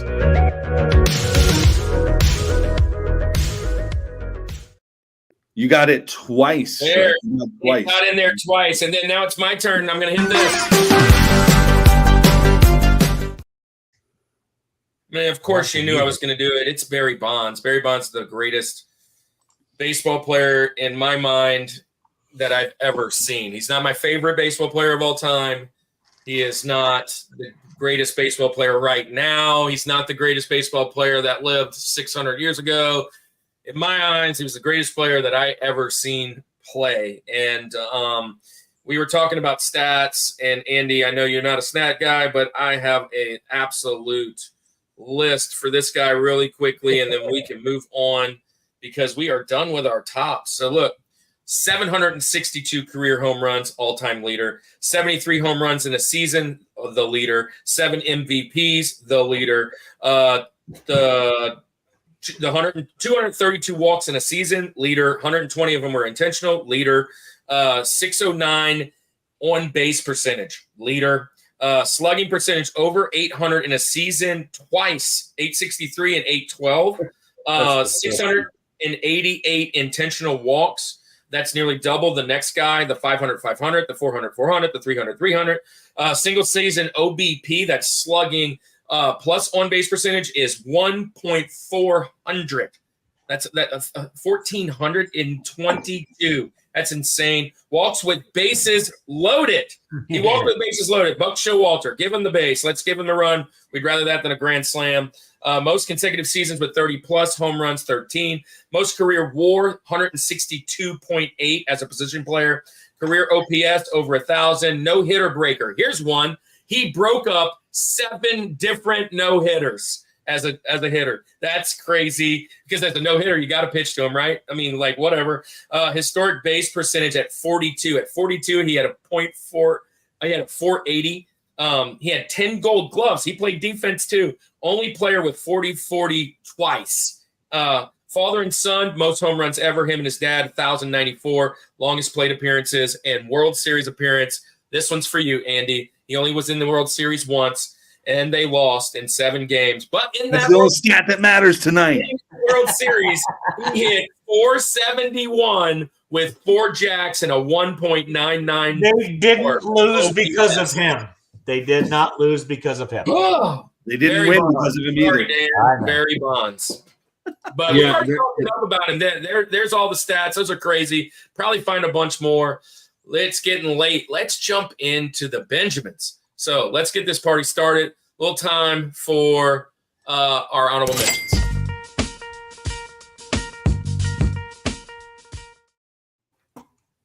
All right, so here's how it works. This is honorable mentions. We cannot mention any Barry Bonds, Mark McGuire's anymore. I can only mention people that have not been mentioned. You get 4 picks, same order.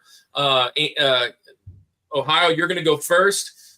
Here's the thing. With this list, we can't match. We could match earlier. So you might want to think about, if you have somebody that one of us 3 are going to pick, that's the one you want to go first. Maybe save those more obscure ones till later. If possible. But you don't have to talk a whole ton about this. Maybe 1 or 2 stats, because this is the end of the show. We're just trying to give some love for some more guys. So, Ohio, you're up first with the first pick of the draft. We call them Benjamins because Benjamin Franklin was supposed to be the 5th guy on the mountain, supposedly, and so supposedly we call it honorable mentions. So, right, so your number one pick. My number one in my number one in the Benji category is Miguel Cabrera. 3,000. Hey, he was mentioned a little bit earlier, and I was thinking to myself, dang it, I need to put him on the list, because I didn't think about him because he's probably not on the list because he hasn't been on the vote enough times. But yes, he definitely needs to be there. 3,000 plus hits, 500 plus home runs. There's 1 of 7 guys that have done that. Miguel Cabrera, that's my number 1 pick. He's not eligible yet, though, right? Yeah, he is. I think he missed the first round 2 years ago. Maybe 1 or 2 years. Yeah, so he that's a good pick, though. He should definitely be in it. But probably will be. He'll be in the same one with Pete Rose. Yeah. Go look at his rookie pictures with the Marlins. See how he was. Yeah. All right, so Paul, you're up next. Who you got? All right, I got my Kirk plays on trump card. And this guy has a 383 OBP. He has the most hits in the 90s, period. Mark Grace. Hands down. If you're going to say Don Mattingly, you got to say Mark Grace. 303 career hitter, 511 doubles, a doubles machine. His only problem for all-stars and other things is they had all these other monsters, that big home run hitters, and he played first base. But as far as I didn't even know that for a while. I knew it for a while, but I didn't know that umpteen years ago he had the most hits in the 90s. of any Major League Baseball That's player. a Yeah, good stat. I had no I'm idea. surprised he didn't make your top 4. I do like your top 4 list because I know this is your favorite player of all time. And this is my Don Mattingly. This is your guy, man. So, yeah, he's one of the other guys in comparison to Donnie Baseball. And the other guy is probably getting mentioned here before this list is over.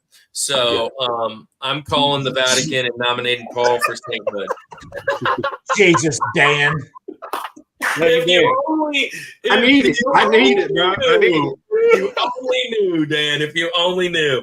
All right, Yeah, thanks, Dan. Andy, you're up. All right. So I mentioned I'm going to do a little bit different criteria for my Benjamins. One of my favorite things about baseball, and you get it in some other sports, but because this sport has been going on since like the Middle Ages, there Going are names or nicknames or something. What do you do? Greatest names that are not in the Hall of Fame, right? So I'm going to give you 4 great names here, not in the Hall of Fame. This guy, I think, really should be, and the reason his greatest name is because he had a surgery named after him, man. Tommy John, right? You got to put Tommy John in there. 26 seasons, but he was an angel. He's my first angel on the list, although albeit for just a few seasons. But technically, he was an Indian. He was a Yankee. He was on my list, and he was an angel. He was in Oakland. I tried to get it. He was a White Sox, not a Cub. So I mean, I tried. Well, for the record, you just gave your first stat. He played for 26 seasons. There it is. What? Went to the Benjamins.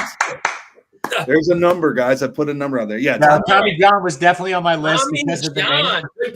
Good pick. Yeah, he does have a surgery named after him. Now, the funny thing is, when Tommy John first came out, it was only for pitchers. Now, everybody and their mother, even in other sports, is getting Tommy John. 14-year-old kids are getting it now. I remember when it first came out, we were all like trying to learn it. Like, what are they doing? Figure 8 with the whatever?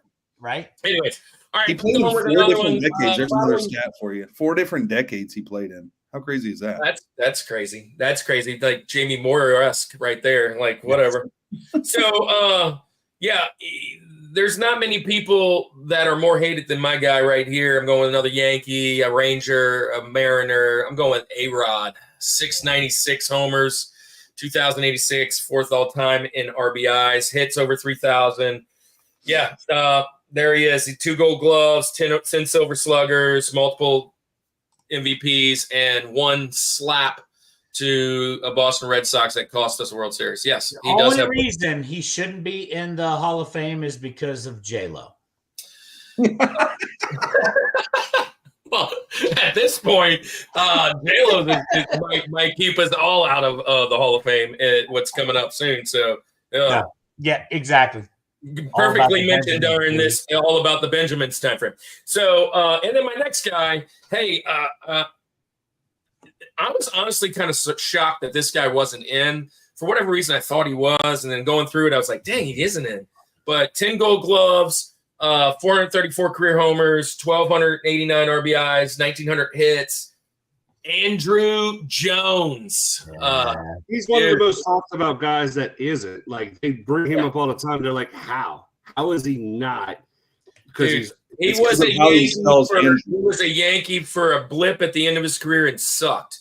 But during his Braves years, he was one of my favorite players to watch. He was was just that guy. Even in that Braves run, you had a couple older guys like Justice and Lemke and a couple of these other guys that were and then you had Andrew Jones and Chipper Jones run in the middle of that with all those pitchers. That was a fun team. Even if you don't like the Braves, that's a fun team. I start to like the Braves a little bit more. That's the one Atlanta team I'll cheer for. And Drew Jones, his son, just got drafted, and he was a beast right up the road here. But yeah, Andrew Jones. I'm going. The most memorable thing about him was that he made his debut at 19. Oh yeah, he was a baby, dude. He was a baby. There was no other dude. He was the youngest that at that time. He was the youngest that made his debut. Like nobody else at that age made the major leagues, and he was a stud. He was a stud. All right, Andy, you're up. All right, remember, it's all about names here. It's not and actually, these are the people I'm going to give you those stats for because it's hilarious. Born on a brisk morning, May 4th, 1868 in Newport, Kentucky. He hit a very brief very brief career. Actually, only appeared in 2 games in his MLB career. 2 games, and his, he's a pitcher. Goes by the name of Bill Malarkey. Bill Malarkey. I mean, Malarkey is one of the coolest words. You can use Malarkey in a normal conversation. I love it. The fact that it's your last name. He's William Francis Malarkey, better known as Bill Malarkey. Why would you not go by Will Malarkey? Because that just sounds a little. Will sounds a little bit better than Bill. Should have went by Bull Malarkey. Bull Malarkey. There you go. Played for the Washington Senators in 1894. So there you go. All right, Ohio. No, Paul. There's at least one more Indian out there, bro. No, sure. Paul's got to go first. So this is the playoff Kirk's pick, and I'm gonna tell you, he without a doubt was one of the funnest, most electrifying, best center fielders ever to watch. Arguably the greatest catch of all time. With Angel. Jimmy Edmonds, baby. Jimmy Edmonds. He finally made it in the show. If you're going with stats, he's right there. Him and Andrew are hanging out, But I mean, as far as just a stud, it's so entertaining. Like you wanted every ball to go to center field to see what he was going to do. Yep. Please try and burn him.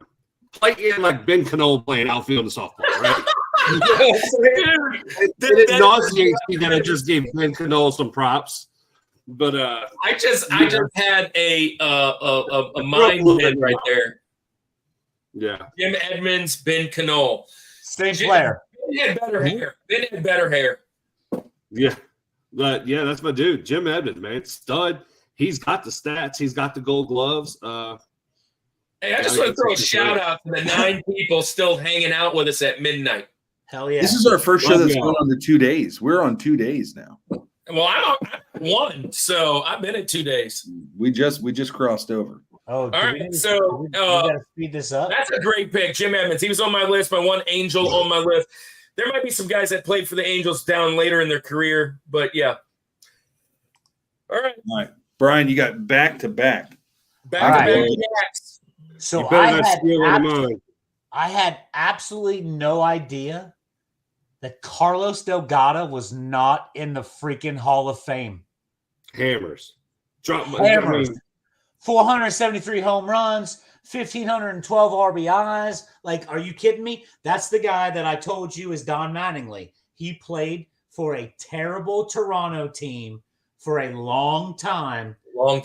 And look, when I was doing all this, I was like, Carlos Delgado is not in the Hall of Fame. You know what his problem was? I'm going to tell you what his problem was. He went to the free agency graveyard, even worse than the Angels, the Mets. Yeah. Even worse than the Angels on picking up washed up talent.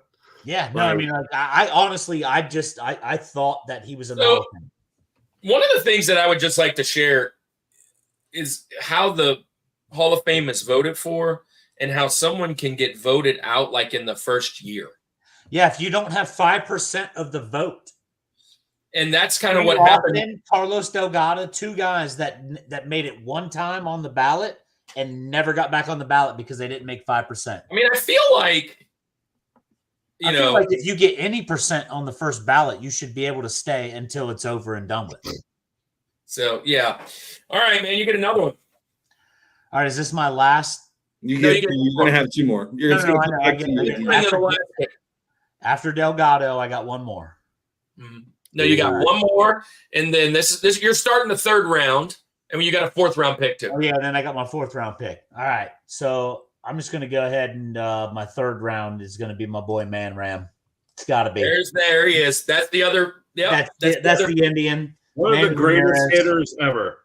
Terrible outfielder, but a freaking hitter. That's one of the 2 Red Sox on my list right there. See, he's an Indian to me. He's a Red Sox to you, which is hilarious because the only difference in us is the teams that we root for. Well, no. Well, here's the thing. No, that's the Indian I had. I was saying, but he's No. What I'm saying is you think of Manny as a Red Sox more than an Indian. I do think of him as an Indian because that Indian's year, he was like a rookie or maybe a second year with that Tommy, with that Bayerga, with Kenny Lofton. He was one of those guys on that. That whole era. Team was sick. T. Half might have been on that team. No, he came later. This was earlier than that. More later too.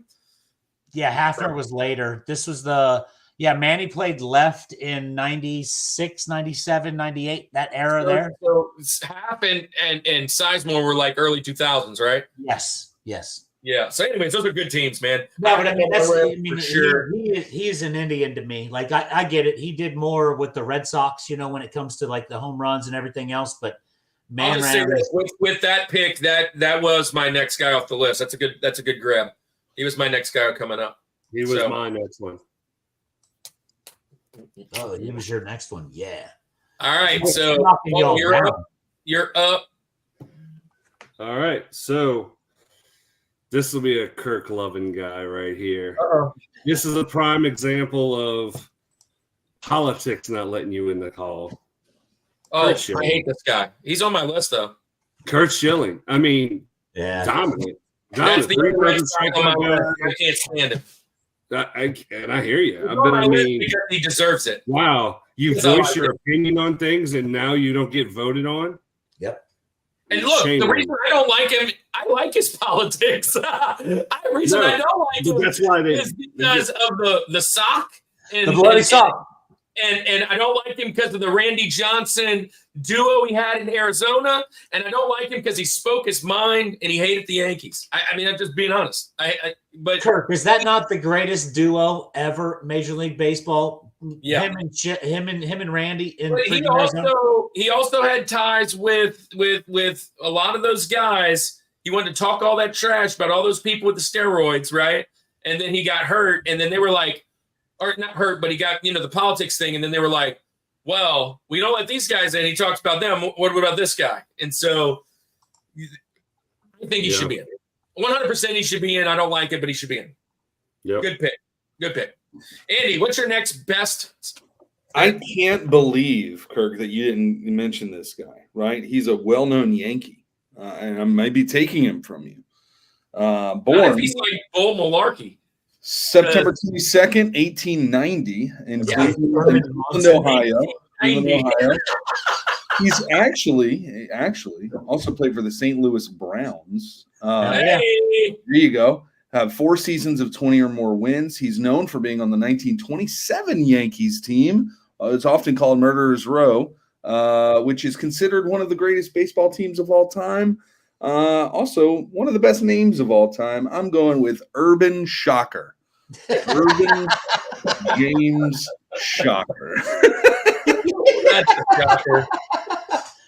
That's a shocker. Hey, Kirk, New Orleans, Silk the Shocker? Yeah, Silk the Shocker. There you go. That was his dad. That's his step grandpa.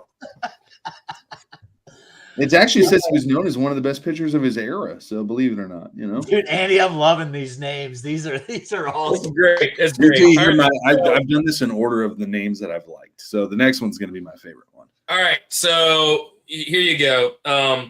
I've lost Man Ram. I lost Gary Sheffield. Lost Sammy Sosa. Lost Clemens. Lost Palmeiro. Lost Urban Shocker. Yeah, lost that too. But I didn't lose this guy. I mentioned him earlier. You talked about Mark Grace. You talked about Don Mattingly. You have to absolutely talk about this guy. And it's the guy on the other side of New York, Keith Hernandez. No. Yes, Keith Hernandez. Absolute beast. Make me do something I don't want to do. That's my last one. 11 gold gloves in a row. You don't need to say 11 goldies. The guy, 2,100 hits, 296. Only 162 RBI home runs, but he had an MVP, but 11 consecutive gold gloves at first base. That's just crazy. And then I'm going to go with a guy, which I kind of thought, Andy, you were going to take this guy because you're talking about names. But this guy was a part of the biggest scandal before Pete Rose. I'm going with Shoeless Joe Jackson. And career 1908, played several teams, but mainly he played with the Indians. He played with the White Sox. He had a 356 batting average, which still ranks third in the MLB history. Ty Cobb and Roger Hornsby are the only ones ahead. 1,700 hits, 873 RBIs, only 54 bombs, but that was big time back then. And then one of his greatest accomplishments in 1911, he batted .408 as a rookie with the Cleveland Naps. So shoeless Joe Jackson, as many of us know, he was kicked out because of the Black Sox scandal, and he was apparently a part of the 8 men out that threw the 1919 World Series. Field of dreams, field of dreams, field of dreams. Yep. All right, my boys. My George of Benjamins of names here. Born June 11th, 1852 in Chicago, Illinois. Jesus. He actually was unfortunate because he changed his last name or it's a variant of his last name to make it such a great name. Had a brief career, spanned 2 seasons in MLB, said career batting average of 151, no homers, 9 RBIs. I mean, this guy, listen, I'm saving my stats for when they matter. And it's fitting that those are his stats because I'm talking about none other than Tony Suck. Tony Suck. What a great name. What a great name. His actual last name is Zuck with a Z, but apparently he went with his career with Suck for his, which maybe it had a different connotation in 1850s. You know, but man, what a fitting name. Tony Suck. Andy, if I knew that we were allowed to do this, I'd have done this in the last episode, and I'll do it. The thing is, we're not allowed to do it, but I just do it anyway. He just did it because he's not a stat guy. I know. Tony Suck, man. That's hilarious. He's one of my favorite players of all time. I just love.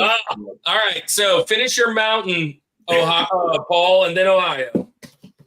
So this sucks because, dude, I got like 5 or 6 solid more to go. I got plenty more. Dude, I'm with you. I got a spreadsheet that's just loaded, a worksheet loaded. And I want to go one way, but I think I'm going to leave this guy for One way Ohio. or another. But I'm going to do this. This is my dedication to Kirk Plaisance right here. Uh-oh. He's a Yankee. Oh, God.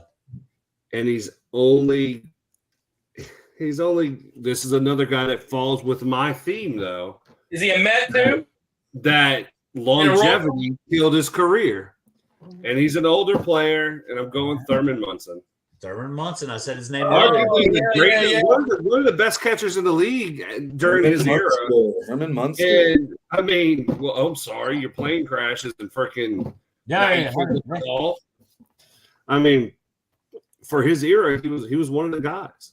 And shame on the Hall. That's all I can really say about that. Shame on the Hall for not giving this guy his shot. And if and I'm a betting man, and I bet you I could bet all y'all so much that I know where Ohio's going with this bet. All right, last big mystery relevant. What you got? All right, so Mr. Irrelevant, like you said, Paul, I got a few guys that are left for me. I wanted to go Dale Murphy. I wanted to go Joe Carter, but I was going to skip those guys because my favorite of this era. That was a veteran move, by the way. Veteran move to mention those without mentioning them. That's veteran move. Veteran move. Right. That's like me not saying Will Clark with Don Mattingly and the That's a veteran move. The crime dog is my last guy, Fred McGriff. He's in. He's in. He's in. What did he get in? Last year. Yeah. Oh, shit. On you. No. You're terrible. Andy's giving you props and you suck. That's not a No. Okay, so so since you did that, can I tell you who I thought you were going to pick? Yeah, go ahead. Somebody who was in but not in. You guess it. Somebody who's in, who's not in. And he wore your hat. with riddles. Ooh, I don't know. Omar Vizquel. Oh. All right. Shame on you. Shame. I would have bet the house that you were going that route. No, I was not going Omar, and even though he's autographed up on the wall right there, I did not go Omar. He was in, and then there's another one. Speculation. Accusations. 100%. So sorry to end the show so badly. I'm going to go ahead and pick Dale Murphy. How's that? Go for That's it. great pick. That's out there for Zach. Zach, we were waiting. Show's ruined. Dan said show's ruined. How did I miss that the crime dog got in? He was on my list. Yeah, he was on the list. He got then. So, hey, man, so this is a great list, man. I got a ton left. I count it right now. I got 7 guys that I still could call out. I'll throw them down in the comments. But, man, great list. Most of my guys were mentioned. I had almost 35, I guess. Let me give you some props. Dale Murphy, between, and this is for Andy, 82 and 87, some of the greatest stats in that group history right there. Dale Murphy was a dude.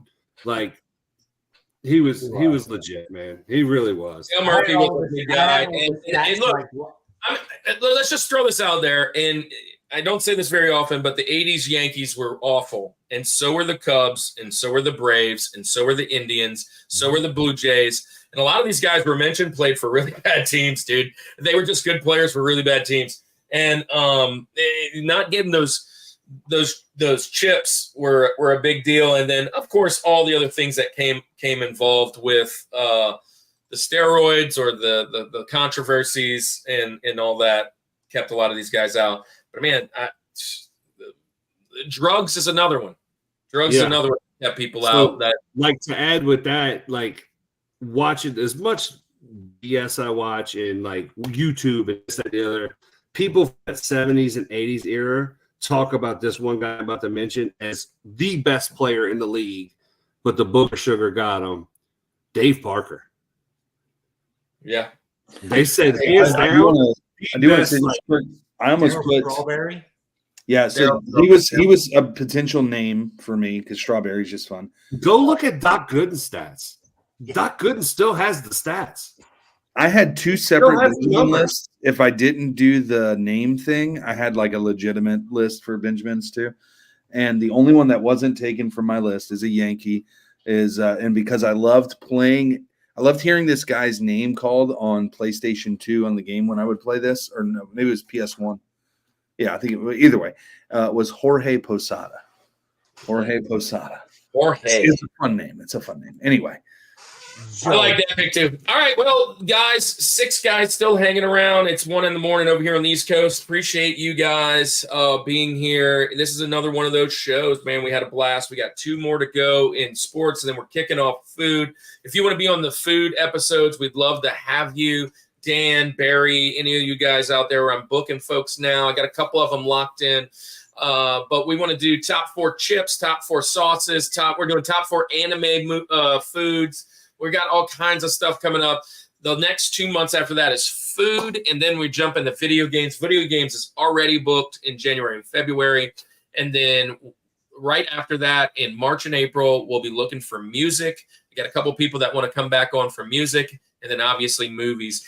Ohio and Paul, you guys are always welcome to come back on. You can come back on another thing other than sports too, if you'd like. And you don't have to with the food, we have you on together. So that is awesome. Thanks for being here. I'd go on for didn't you guys you're doing venues or something like that coming up? Don't put Tropicana in 2 on weeks that. in 2 weeks we got stadiums with Vogs. Yeah. Don't put Tropicana on that. It lost its roof. Just lost its roof. Yeah. Look, I didn't realize that thing Nobody goes there anyway. Put in your driveway, like it's that it was that bad. Yeah, it looked like a tarp. It looked like a tarp. I was shocked. Anyway. Yeah. Well, thank you, Dan. It's a pleasure. Yeah, the 80s Cubs did make the playoffs twice. But let's be honest. The Cubs really mired in some pretty bad years until 2016. We know. And we traded away some talent. Guys below me had one of the best World Series I've ever seen. And that Cubs Indians World Series was phenomenal, and one of them had to win it. But that was a fun one. Rizzo's got the ball, so there it is. But finger red number 1. Okay. Hey, look, I just want to say thanks, guys, for having us on. This is awesome. It's always awesome. Thank you, guys. Thank you guys for joining us. Glad we can make it work. Thank you so much. Hey, look, so next week. Next week we're on a Thursday and not a Friday, and then we finish up on another Friday. So we'll see you guys around. Oh, and then Andy's out of town. Andy's out of town. He's going on a mission trip to Argentina, so he'll miss the first 2 weeks of November. If we can double up on some people, then if that's the case. What are you talking about? I'll join. Those are all food. Those are all going to be on some type of food. Favorite chips, favorite cookies, favorite whatever. We have to come up with a shoot me a message. I'll join. I'll take Andy's place. So we'll do that.